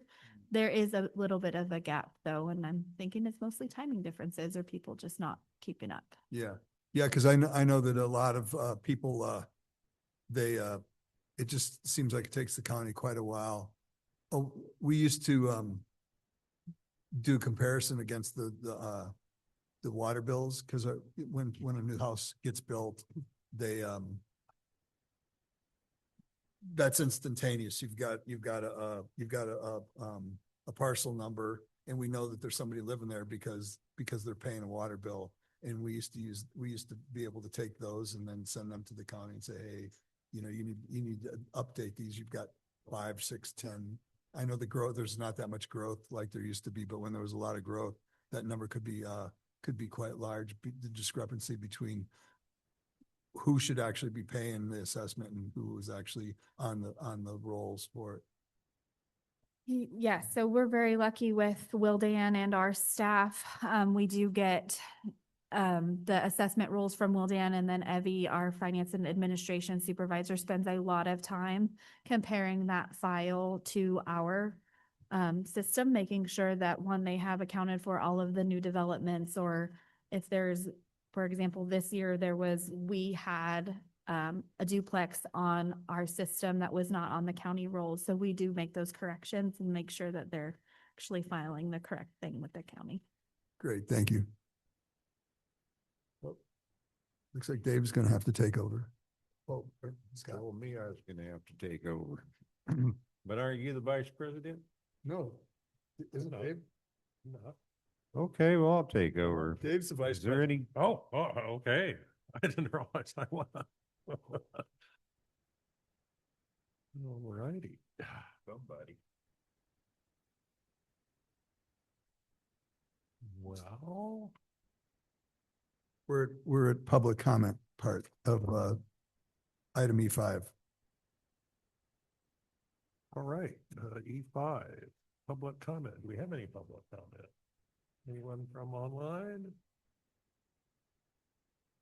Well, do we need to,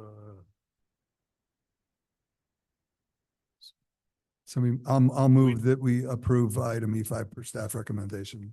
I'll second. we have a call? Director Bitter, Yes. Director Beitman, Yes. Director Couch, Yes. Director Orsini, Yes. President Mayo. Yeah.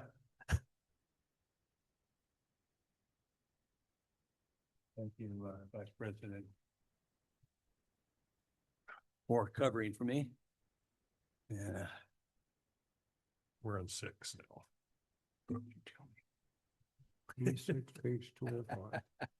All right.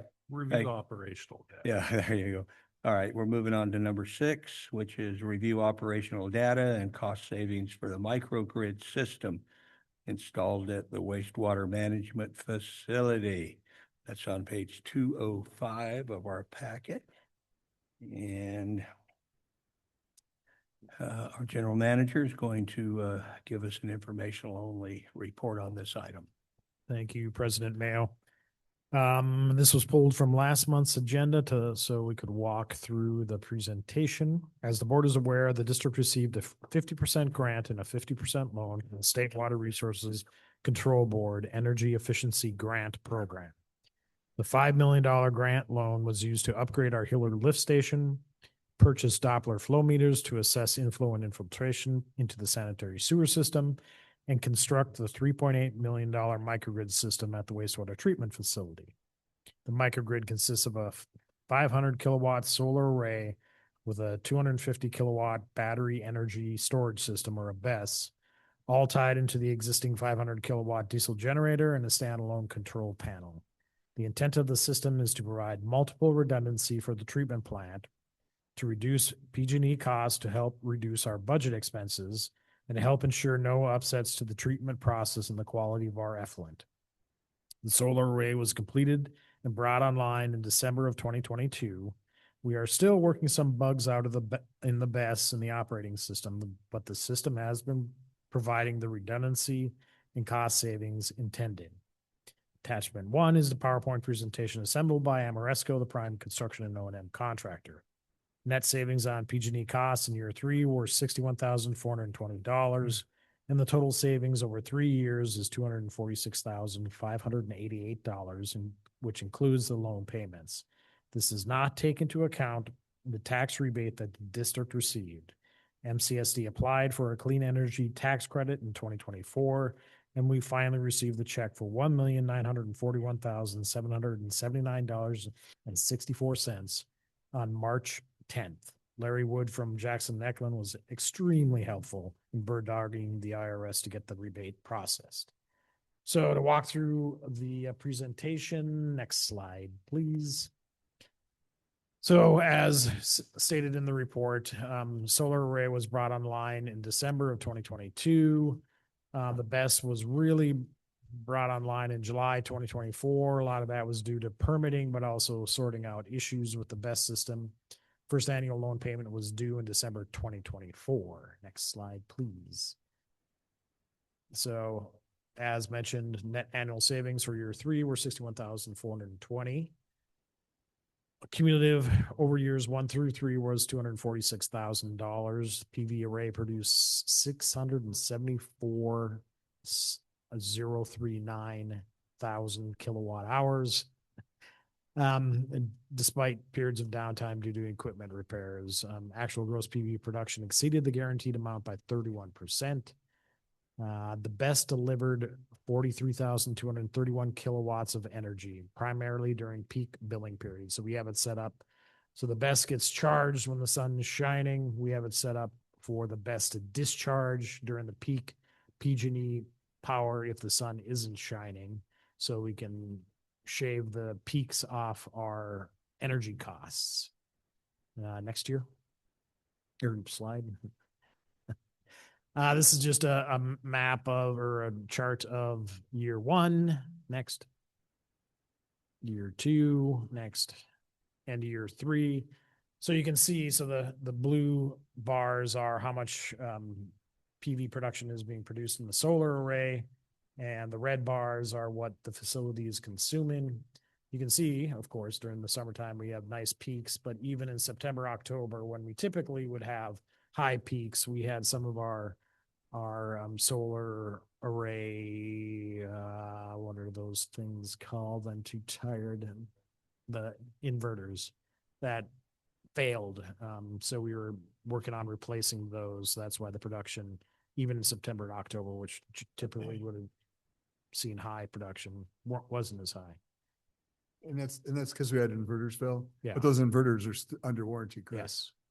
Still, yeah. Took us a while to get them ordered and replaced, et cetera. Next slide, please.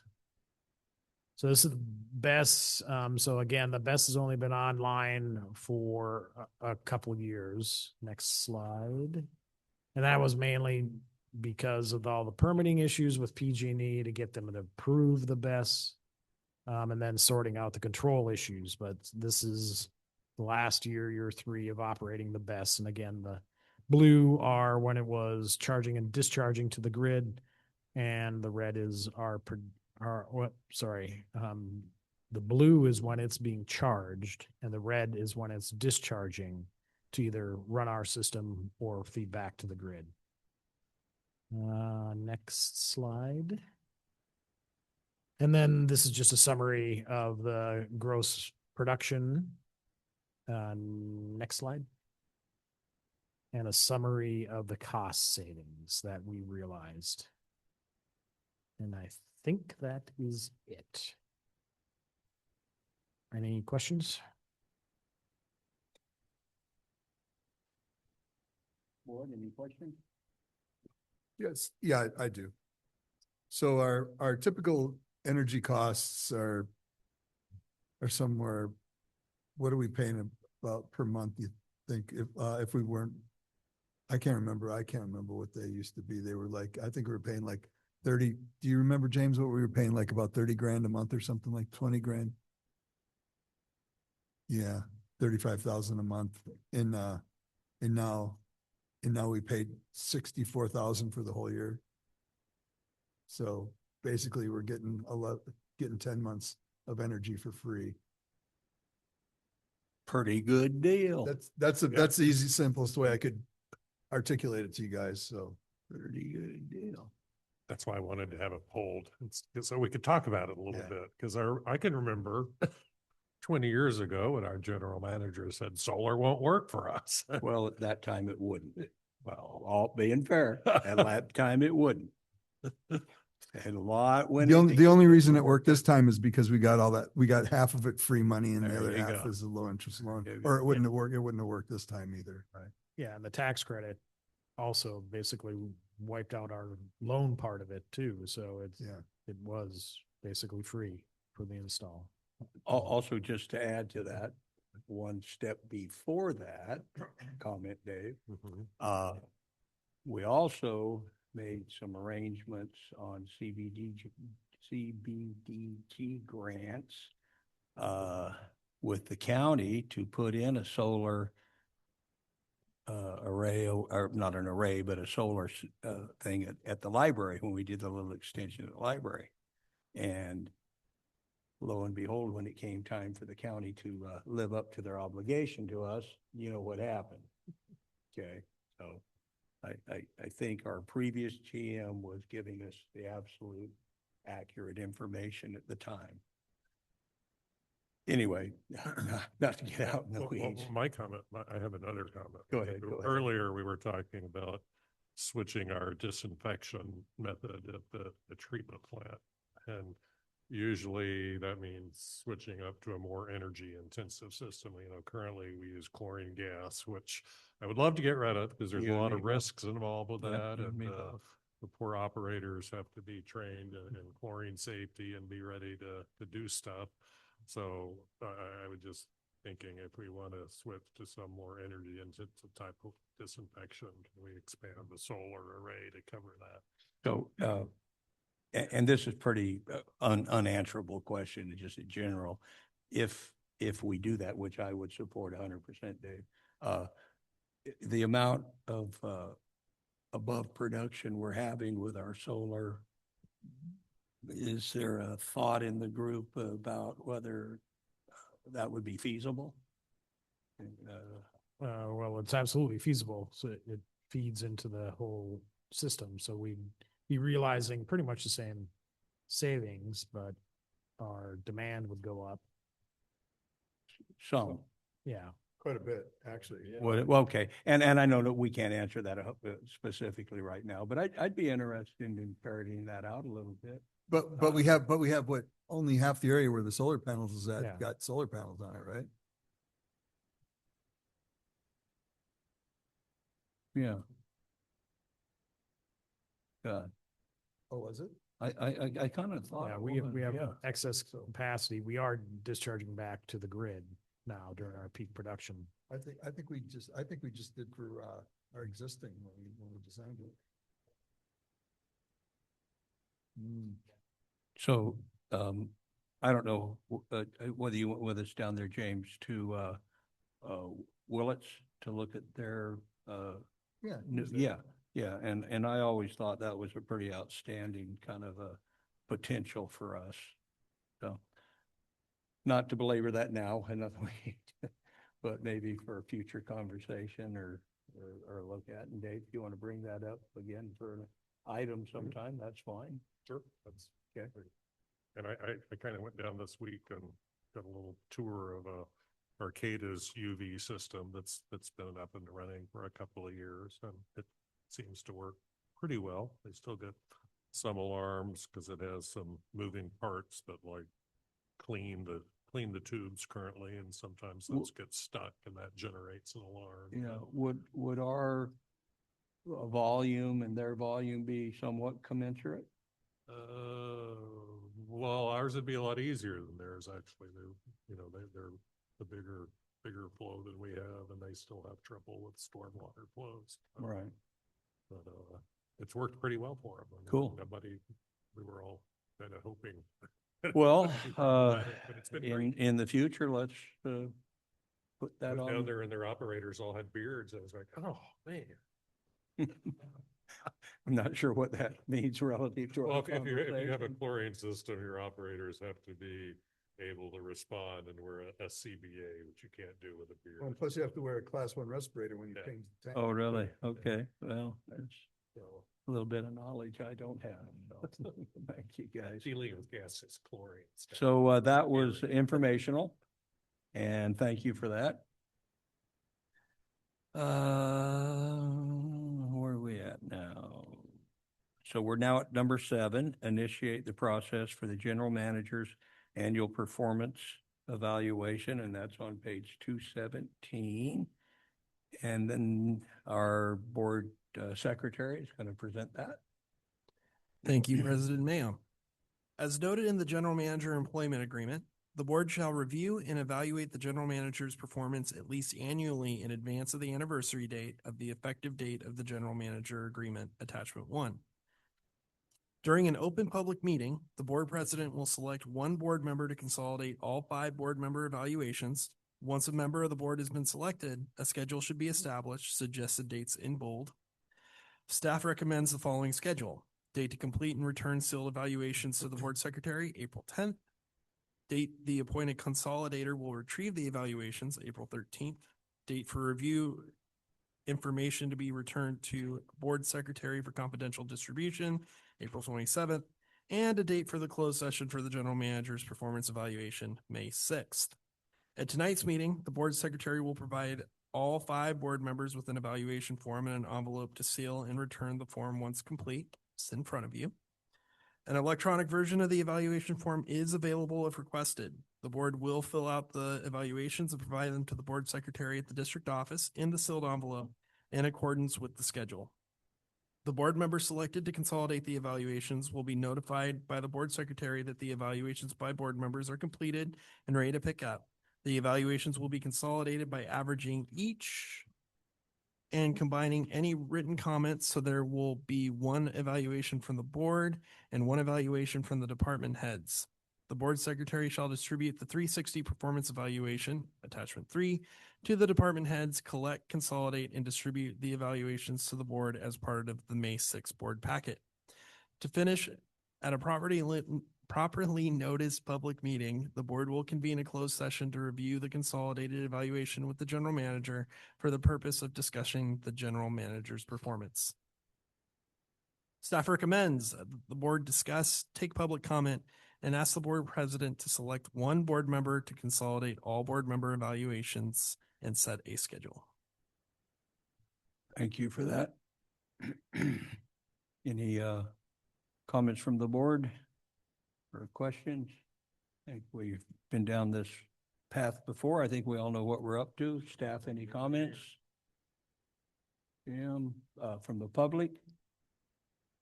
All right, so first of all, I want to thank Director Orsini for doing this for us last year, and thank you for that.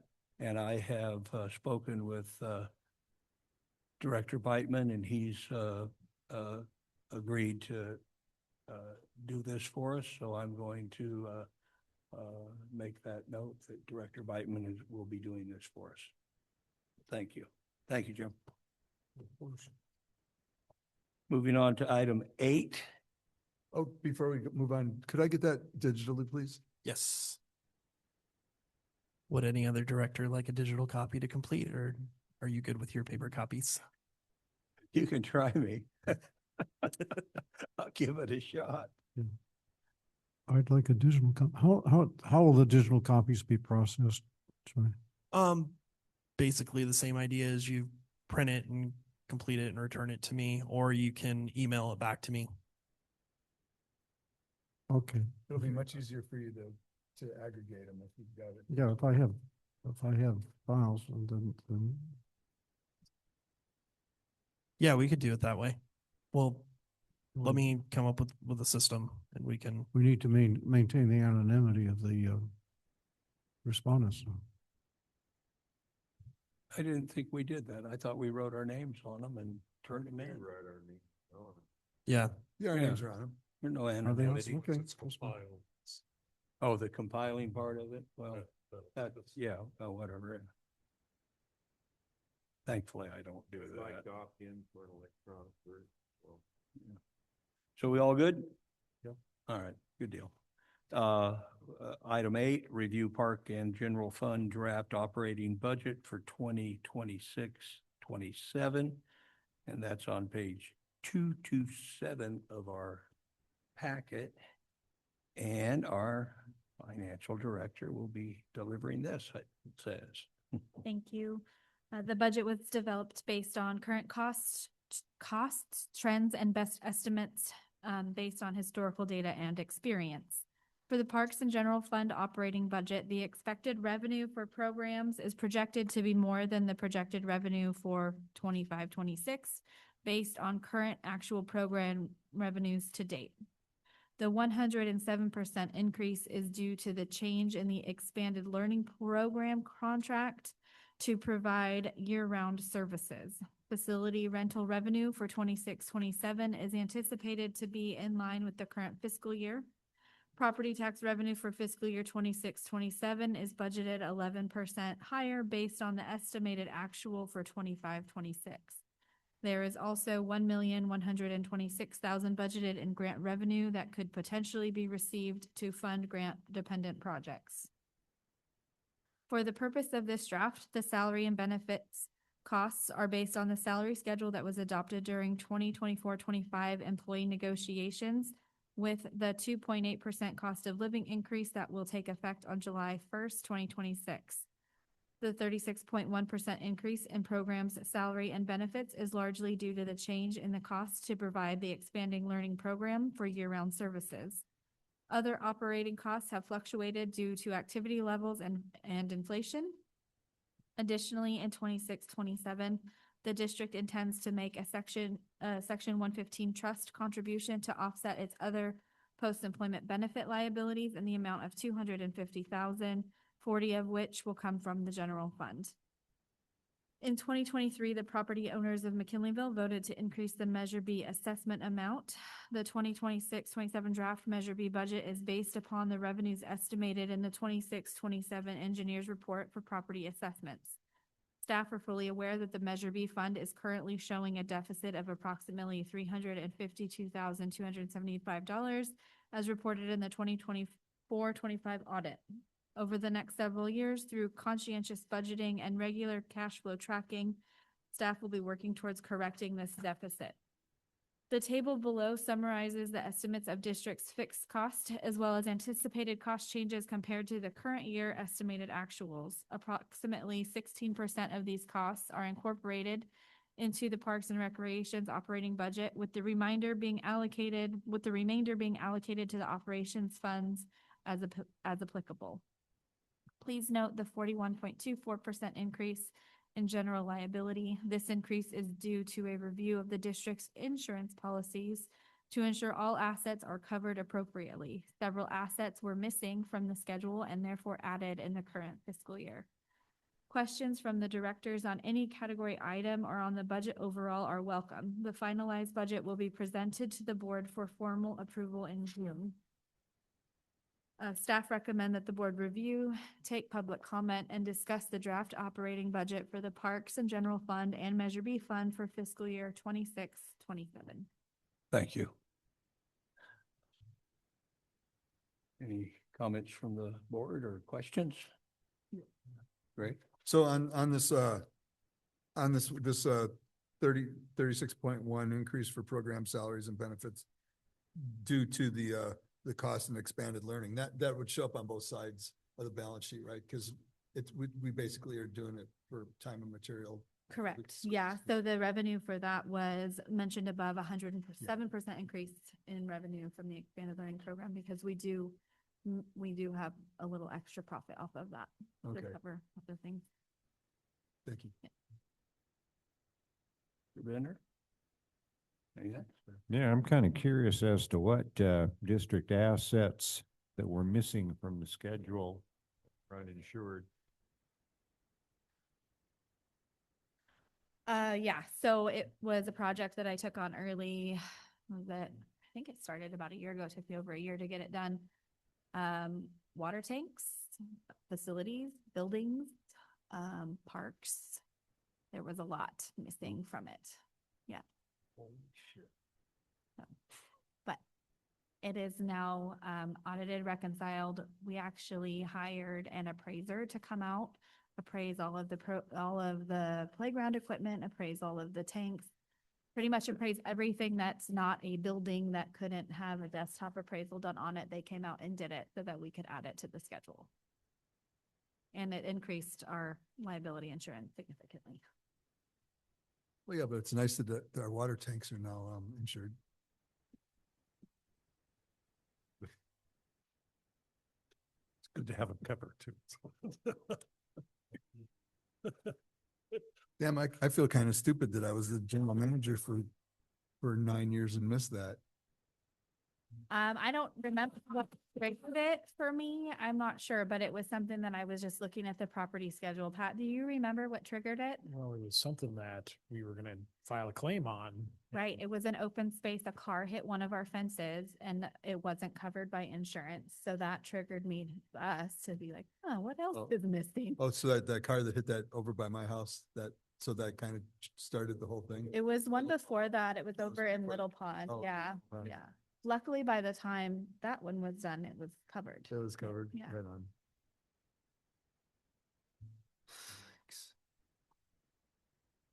Good job. One more example of great your job. finance Thank you very director, much. yes, doing Oh, a great oh. job. Yeah, and I just want to say, having been through this process oodles of times, doing the budget is not an easy task. And Kirsten, this is your first year? Second year together doing it. So anyway, I just want to emphasize to the board what a full-time job this is for several months, getting this budget done and going line item by line item. What you see here is a very Reader's Digest version of what they go through. There's I can't remember how many account items there are, but there's About probably 6,200 line Excel spreadsheet. 6,000. And so each one of those is an account, and then you have to account for that, and it's got to be increased or decreased or whatever, but it's got to be considered, and it's very time consuming. When I was the operations director, I used to have to take it home and do it at home so that nobody would bother me while I was doing it, so I wouldn't lose my place. All right, very good. Thank you and for the report, but also for all the hard work. We appreciate it. Yes. So we're on number 9 now, is that it? Yeah, E9, consider adoption of ordinance 2026-02, amending the district's rules and regulations regarding collection of delinquent water and sewer charges, which we don't want. And our financial director is going to be addressing that as well. Thank you. District staff reached out to legal counsel and requested draft revisions to address service disconnection and collection of delinquent charges through the tax roll process.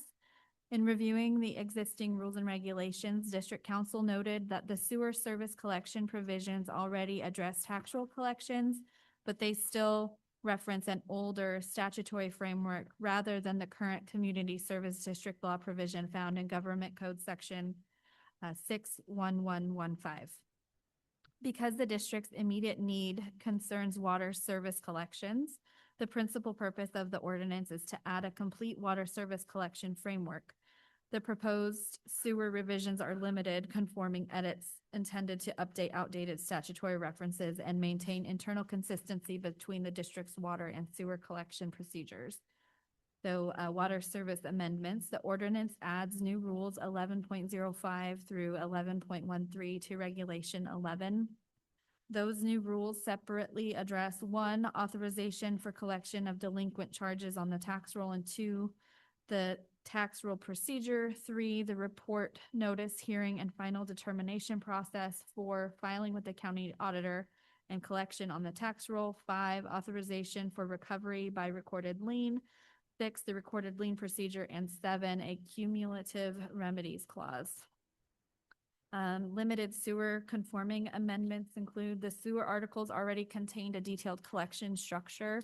The ordinance does not rewrite that structure. Instead, it updates specific sewer rules so that the sewer articles references Government Code Section 61115, expressly includes the recorded lien remedy, and uses delinquency-focused language consistent with the proposed water amendments.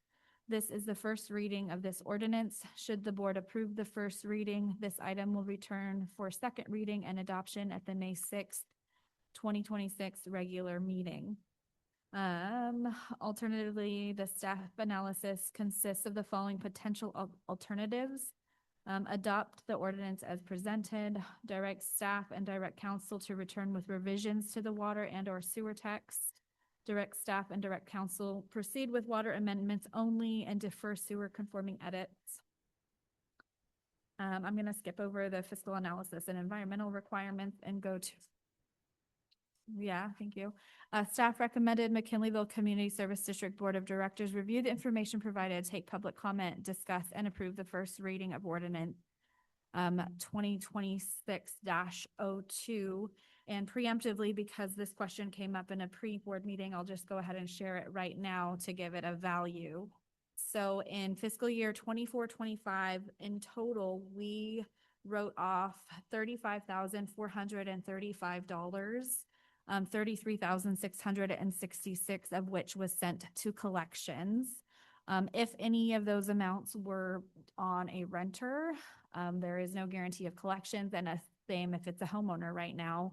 There's no guarantee of collections on those. What this would do would allow us to attach those dollar amounts with a lien on the property, renter or homeowner, so that if that home ever were to sell, or if the escrow account company were to pay the property taxes, it would be covered that way.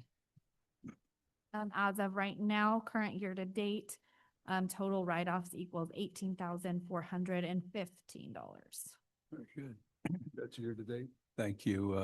Thank you very much for that. So I want to say I totally support this just as a statement, but and I called Neil down at Special District and didn't get a response back yet from him. But I think this is, and I support this policy, but we may need to keep in mind that we may have to revisit this in a segregated way if disadvantaged communities and low-cost policies are developed through legislation, for utility. So it's just something that we need to keep our eye on. And I'll see if there's any more information from Neil when we're down there this coming week. So with that, any other comments from the board? No? I was wondering about if it's a renter who's behind on their water bill and then we're going to charge the property owner. Yeah. How does that work? So I don't remember, I think it's in the rules and regulations, or even in the application when a renter comes in to apply for water, they are agreeing that they are acting as an agent of the homeowner. That is verbiage that they sign to.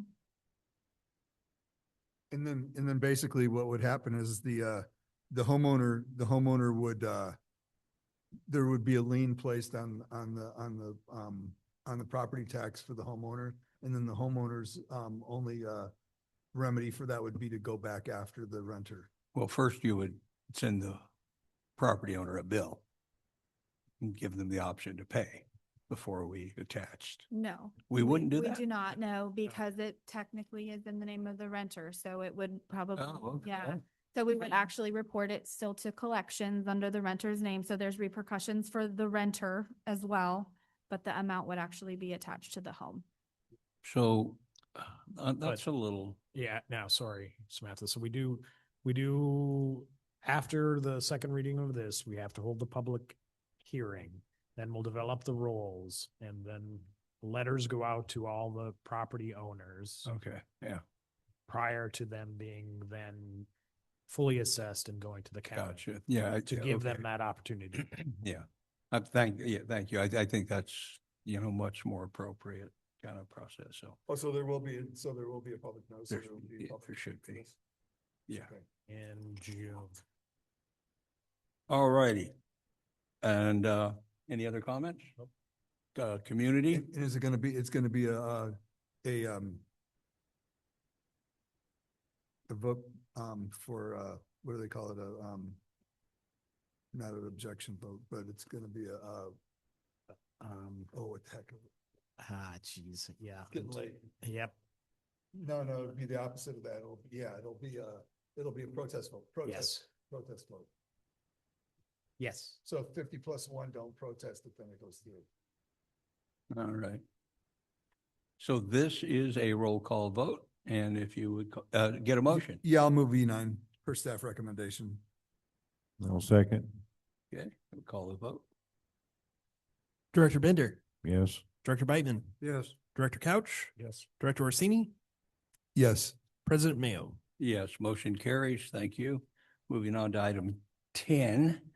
Consider adoption of resolution 2026-13, adopting the restated budgeted FY 2025-2026 appropriation limits based on reclassifications beginning with FY 2009-2010. That's on page 245. And our finance director's worked hard tonight. It's your turn again. Thank you. So Article 13B of the California Constitution requires special districts to, with exceptions, set restrictions on the amount of government revenues which may be appropriated in any fiscal year. This appropriation limit is based on actual appropriations during the base year, fiscal year 1986-87, and increases each year using specified growth factors. Additionally, this appropriations limit applies only to those revenues defined as proceeds of taxes with certain allowable exclusions, including voter-approved debt, qualified capital outlay, and the costs of complying with court orders or federal mandate. For the purpose of MCSD, Measure B assessments and program revenues are not included in appropriation limit calculations. The growth factors used by MCSD to calculate the annual appropriations limit increases are on the change of population, we get to look at the percentage change in population within Humboldt County or the percentage change in population within special districts of Humboldt County. On the change in cost of living side, we can look at the percentage change in California per capita personal income from the preceding year or the preceding change in the local assessment rule from the preceding year for the district due to the addition of local non-residential new construction. Long story short for that, the allocation increase factor is a mixture of multiplying those all together and picking the highest factor. There is actually no real rule of how it has to be done. During the fiscal year 2025-26 budgeting process, staff discovered that there may be an error in prior year calculations. Wildan Financial Services was hired to evaluate the district's prior year calculations and to provide guidance onto how to move forward. District staff also met with Humboldt County staff and studied the California Municipal Revenue Sources Handbook, Attachment 3, to grasp a better understanding of the appropriations, limit calculations, and its application. Wildan discovered a calculation error beginning in fiscal year 2011-2012 with an erroneous value used for the local non-residential construction factor, which then continued the error through the current fiscal year. district staff was able to locate another similar audit of the appropriations limit, which was conducted in fiscal year 2010-2011 by Spillman and Associates. The findings of that audit concluded that the appropriations limit of fiscal year 2008-2009 was $540,411. Current district staff chose this as a reasonable starting point to recalculate preceding years beginning with fiscal year 2009-2010, using the annual growth factors outlined above. Thankfully, with the help of the Humboldt County Assessor's Office, staff were able to collect all historical Prop 111 reports, which provide the accurate non-residential construction factor all the way back to 2011. Attachment 2. Attachment 2 is a spreadsheet to recalculate all appropriations limits starting with fiscal year 2009-2010 through the current fiscal year 2005. Oh my goodness, 2025-2026. Resolution 2026-13 adopts the recalculated appropriation limit of $1,005,356.19 with a budgeted appropriation subject to limitation of $910,237 based on the current estimated actual property tax revenue for fiscal year 2025-26, putting the district $95,119.19 under the allowable appropriations limit. Staff recommend that the board hear the information provided, take public comment, and adopt Resolution 2026-13, restating the budgeted fiscal year 2025-26 appropriations limit.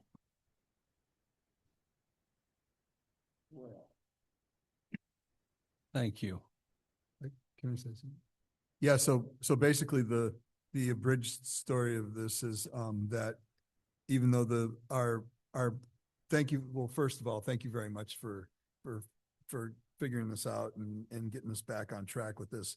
But the moral of the story is that we were still, even though we were miscalculating, we hadn't overspent our limit, so we didn't get in any trouble. That is my concern, though. The margin is closing, so I wanted to make sure we got it right. Yeah. I'm not 100% sure on how this all works, but aren't many projects over 100,000 or so with a certain lifetime exempt from this? Yes, and- so capital outlay projects costing $100,000 or more with a useful life of 10 years or more are allowable exclusions, as long as it's appropriated to pay for them out of the appropriated funds. So our property tax essentially.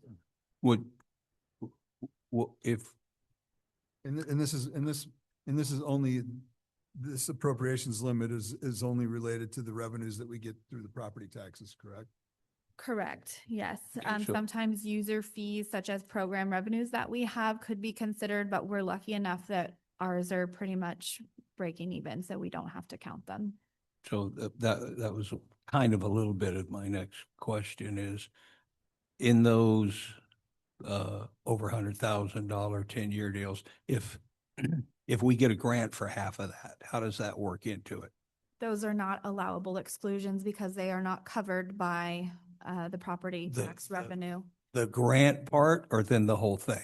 The expenditures are paid for with the grant. Therefore, they are not allowable exclusions from the property tax apportionments. Does that make sense? Yes. Okay. Yeah, okay, thank you. Pat, any questions? I'm sure you. All right. Okay, so this is another roll call vote. Is there be a motion, please? Yeah, I'll move item E10 per staff recommendation. I'll second. And roll call, please. Director Bitter, Yes. Director Bateman, Yes. Director Couch, Yes. Director Orsini, Yes. President Mayo. Yes, motion carries. Thank you. Moving on to item 11, consider call for nominations for the district board members to serve on the Humboldt Local Agency Formation Commission, LAFCO, for the 2026 through 2030 term. And that's on 276. 273. 273, you're right. And our board secretary is going to present this item. Thank you, President Mayo. Humboldt LAFCO is an independent local agency created by state legislature in 1963 to encourage orderly growth and development of local agencies. LAFCO's mission is to facilitate changes in local government structure and boundaries that fosters orderly growth and development, promotes the efficient delivery of services, and encourages the preservation of open space and agricultural lands. LAFCO seeks to be proactive in raising awareness and building partnerships to accomplish this through its special studies, programs, and actions. LAFCO is comprised of 7 regular and 4 alternate members representing the county, cities, independent special districts, and general public. All terms are 4 years and end on June 30th. Regular meetings are held at 9 a.m. on the 3rd Wednesday of every odd-numbered month in the Humboldt County Board of Supervisors chamber, with special meetings held as needed. On March 17th, district staff received a letter notifying the district that they are seeking independent special district board members who are interested in serving on the Humboldt LAFCO for the 2026 to 2030 term. To nominate a board member to be a candidate of the LAFCO to nominate a board member to be a candidate for the LAFCO district member, the nomination procedures are as follows. Each district may nominate 2 persons, one for the regular member seat and one for the alternate member seat. Nominees must be board members, not staff. All nominations must be accompanied with a completed nomination form approved by a majority of your board.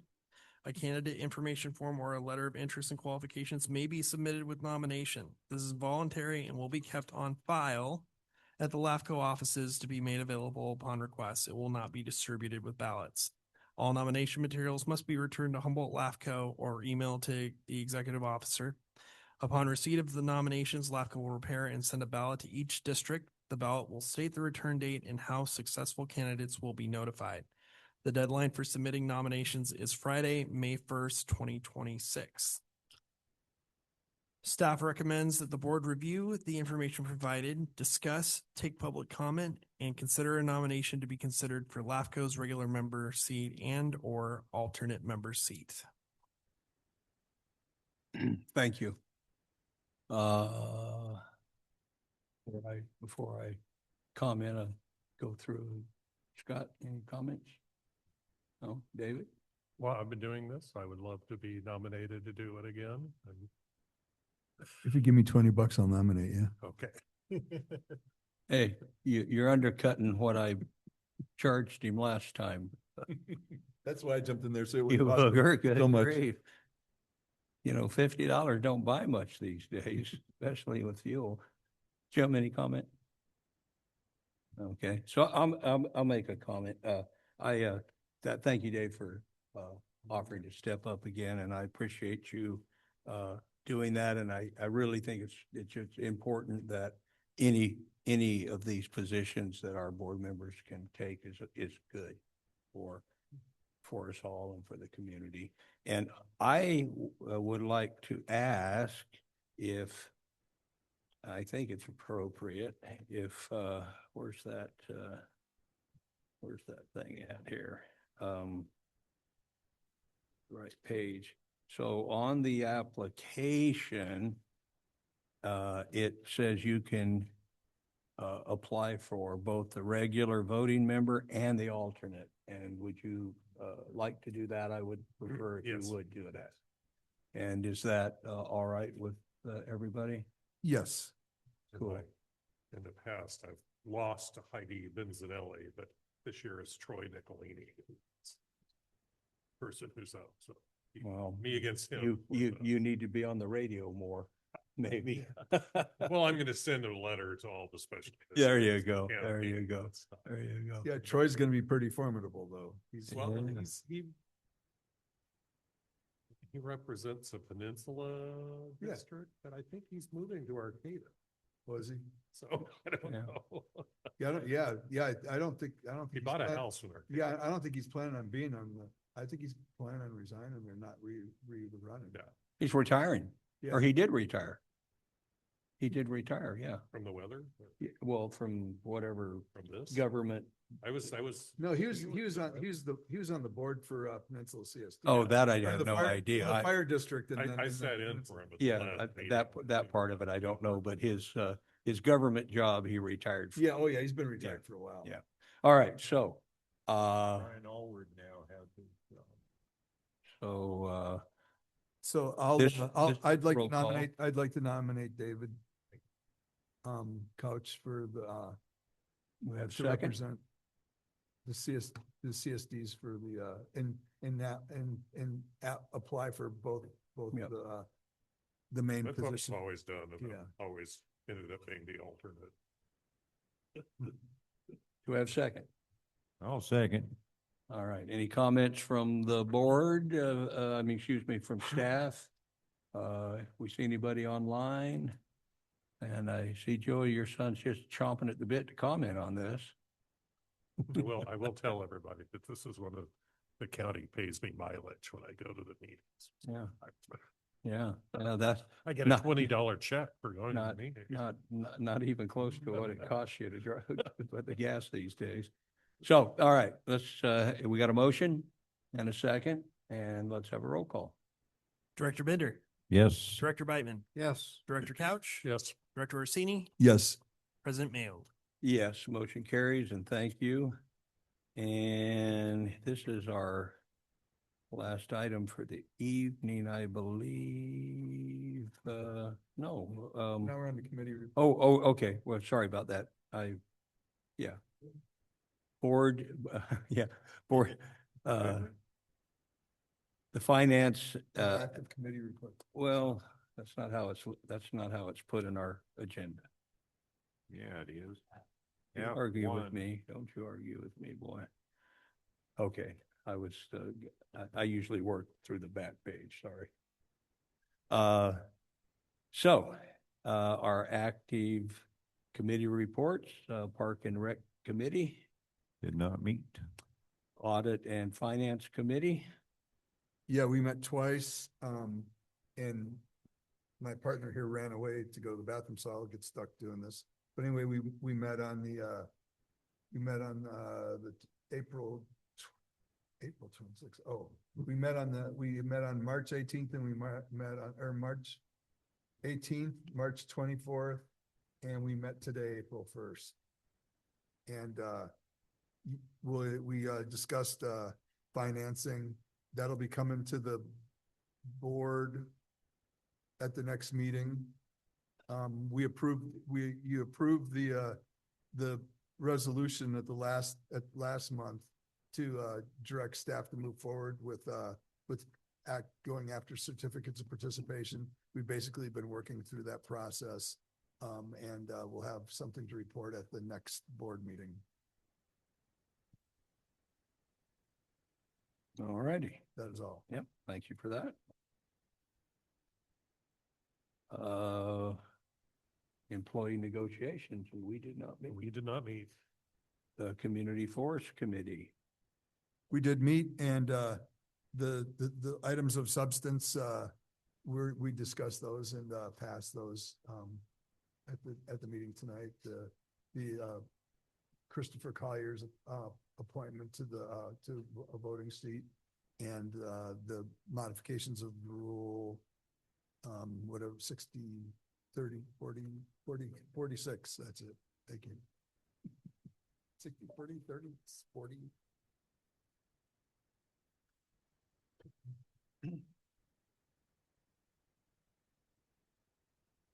Okay. The Cybersecurity Governance Ad Hoc Committee, Mr. Bender and Mr. Orsini. Did not meet, but will soon.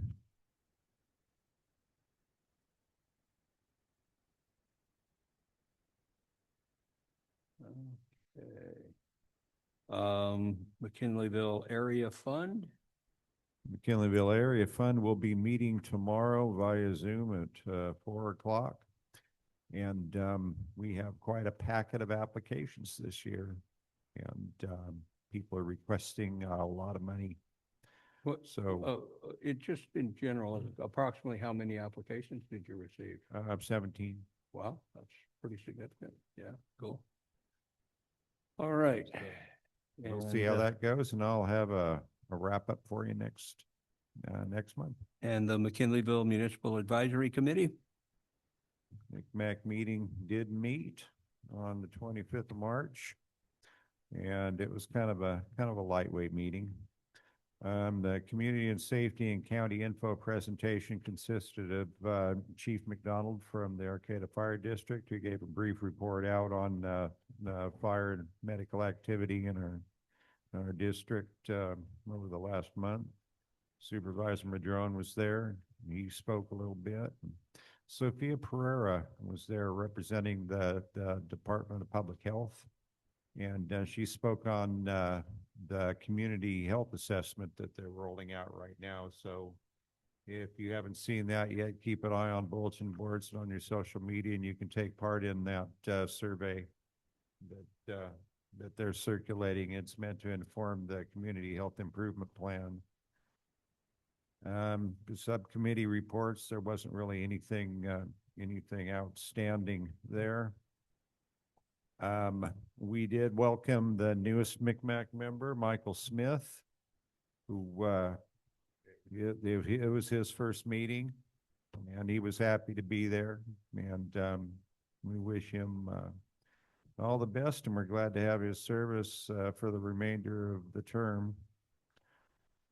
And I presented the draft MCMAC Community Outreach Coordinator guidelines, and proposed some language to insert into the MCMAC rules and regulations document, which has to be sent back to the county for their approval, their ratification. When we do that, we're going to concurrently make some procedural and description changes to some of the other positions that is on the rules and reg for the MCMAC. Just languages like changing an email address for where subcommittee applications can be sent, such and such like that. And in the future, we're looking forward to a Measure O schedule of work presentation in McKinleyville by Tom Manson, and we'll be hearing from Mr. Ford about the arena numbers as well. That's all I got. Do you have anything? Okay. All right, say again? Yeah, you skipped redeck. I did? Yeah. Because I wasn't. I didn't think you were there. Oh. Oh. So I was, so I did skip redeck, and as Yeah, Director Biden said, The only reason I say On anything, purpose or by accident? yeah, right. The only reason I say anything is because it was an interesting meeting. We had a presentation from, I'm looking for the paperwork, hello.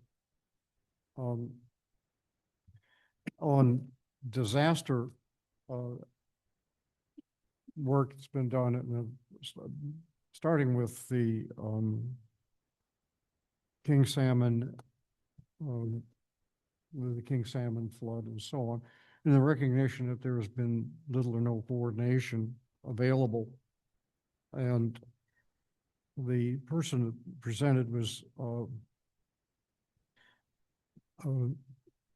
his name is Nick Brown Crawford. He's the executive director of Community Organizations Active in Disasters. It's a not-for-profit organization. They go by the acronym of COAD.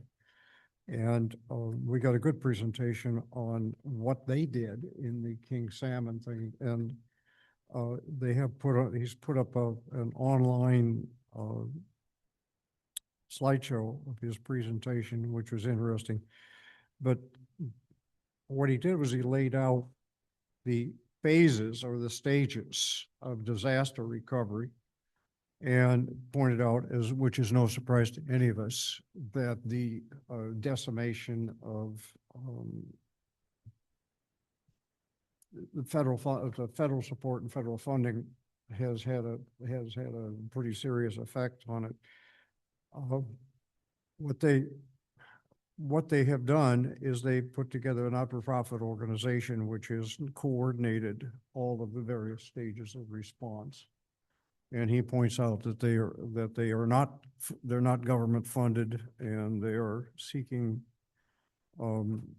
s- support from individuals and other organizations. Interesting presentation. Particularly, I guess, a little bit heartrending when we got a description of what the people in King Salmon, especially, suffered as a consequence of the highest tides ever on record, combined with the atmospheric river, which dumped a horrendous amount of water down on them. And bottom line, very simply, it's a poor community. Very few of the members of the community had flood insurance. And those who did have flood insurance couldn't afford to pay the deductible. So basically, no coverage. It's all left to them to do it. They have no external means of support, or very little external means of recovery. And this particular organization is working to do their best to help with all of that. And so, Is this a statewide or a local or? this is actually a national organization, but this is a local chapter of that national organization. And was that did the county declare that an emergency or a disaster?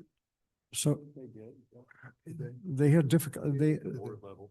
yeah, Huh? board level, but they had difficulty doing that because the community is so small. Certain level, a certain amount of money. It's, Yeah, and then, so then did the state follow up? there was some, apparently there was some state, mitigation that came in, but, what, And the other part of that level is the level of damage. yeah, So it's significant to the community, but in terms of being Monetary responsive to funds, things, it's not that level that they get carried away about. he says the one most helpful thing was the Small Business Administration. The Small Business Administration provided, loans, and up until April 6th, the recovery period is still there and is still open for people. And one question that came up was with the folks in Trinidad, where they had the water main break, and then a number of their businesses, the restaurants and cafes and so on, suffered pretty badly for being out of water for 6 days. And the question is whether they could get SBA support to recover from that. And it was just raised as a question, but this organization was instrumental in getting the SBA support for Field to Landing and King Salmon. So Very good. interesting presentation, and if anybody is interested in it, I got more information on them. Other than that, the only other thing that happened at their board meeting is I got appointed to the loan committee, so Oh, good job. Took my place, thank you. you're off of it. There you go. All right. What beautiful, snack did this, You missed a good one. You missed a really good one. she does such good work. She came in with a tray about this by this filled with spanakopita. Oh, And it, God. there was only one small piece left. Yeah, It was and, a- and she makes those by hand. she- I mean, she does, so, yeah, that's not a Costco Spanish. No, it was She not, makes them, absolutely yeah. not. And Well, thank you for that. she takes good care of the board Yeah. members. That's the only thing I miss about it. Yep. Well, by back the to way, back to business. I can't say enough about Nick Bone Crawford and what he's done with COAD. Back Yep. when COAD was VOAD, it was dead here in the county. And he breathed some life into it, especially with his work and his organization in collaboration with the King Salmon disaster. I gotta throw it down for Rex Bone too. He stepped up as well. Okay. Always does. The other presentation was, I'm just so glad the COAD got back together and is becoming more vital. yeah, well, he's standing there saying, somebody, it's, when you're in the midst of a disaster, it's easy to go around and ask for financial support and have people interested. So when the sky is blue and it's not raining and everything's wonderful and so on, you go around and ask for financial support. People are not so interested and so forthcoming. So, but he did make he made a let's say a really So thank you for that, grab Jim. your presentation. It was Very just great. Thank you. So let's move on to legislative and regulatory reports, and I'll start out real quickly with two things. One, tomorrow I'm going up to Requa in the morning for a memorial service again for John Corbett. And John and I started a research program at False Klamath Coves. This is Marine Life Protection Act monitoring enterprise. And it's been pretty successful changing. It's really hard to change something that state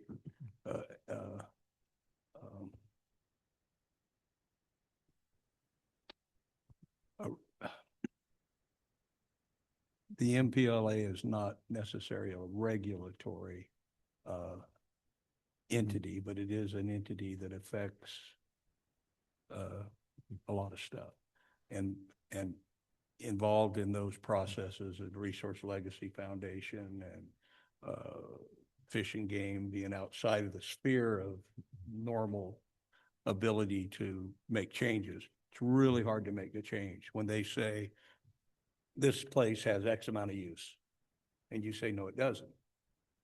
Well, you've got to prove that. And we have been proving that at False Klamath for the Yurok tribe and their harvesting and spiritual stuff. So anyway, it's a big deal. And we're going to honor John again tomorrow through that process. The other thing I wanted to mention quickly is that I have been, as most of you know, participating in Senator McGuire's events. I also went over to the east side of the state, where his new district may or may not be, and went to several of those events. And I also went to Assembly Member James Gallagher's events over there, 2 of them, because one or the other of them is going to be the congressman interim there. And I think it's important for us to keep that relationship alive. So that's all I've got. The rest of you want to go? Yeah, you want to let him do his Yep. senior center report? Oh, I'm sorry, Scott. I am sorry. I apologize for that. Mr. Bender, would you like to do the senior center report? Got to give Jerry something to write on that line item. Anyway, the senior center's alive and well, and we're doing just great. We did end up buying a table for the Chamber of Commerce dinner the other night. Had several of our board attend.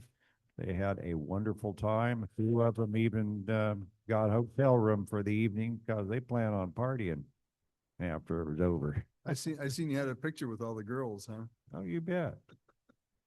And they all very happy to clean up with me at the bar. Great. All right. Anyway, we're doing well. We haven't added any new programs lately, but the ones we have are going. The memory support group is getting more people and more people. We'll have our third memory cafe coming up next Wednesday, and our other groups, the grief workshop and the death cafe, are well attended. We're scheduling one or the other monthly going forward. We have them scheduled out through November. And everybody's happy, and we're looking forward to some better weather outside for walking. So you guys are still doing the memory thing too? Yeah, we're doing that every month. It's when is that? The second Wednesday. It's the second Wednesday? Huh? What did you forget? Yeah, I forgot. We knew that was coming. I know I wasn't listening. All I caught was the Death Cafe thing. Go ahead and laugh, James.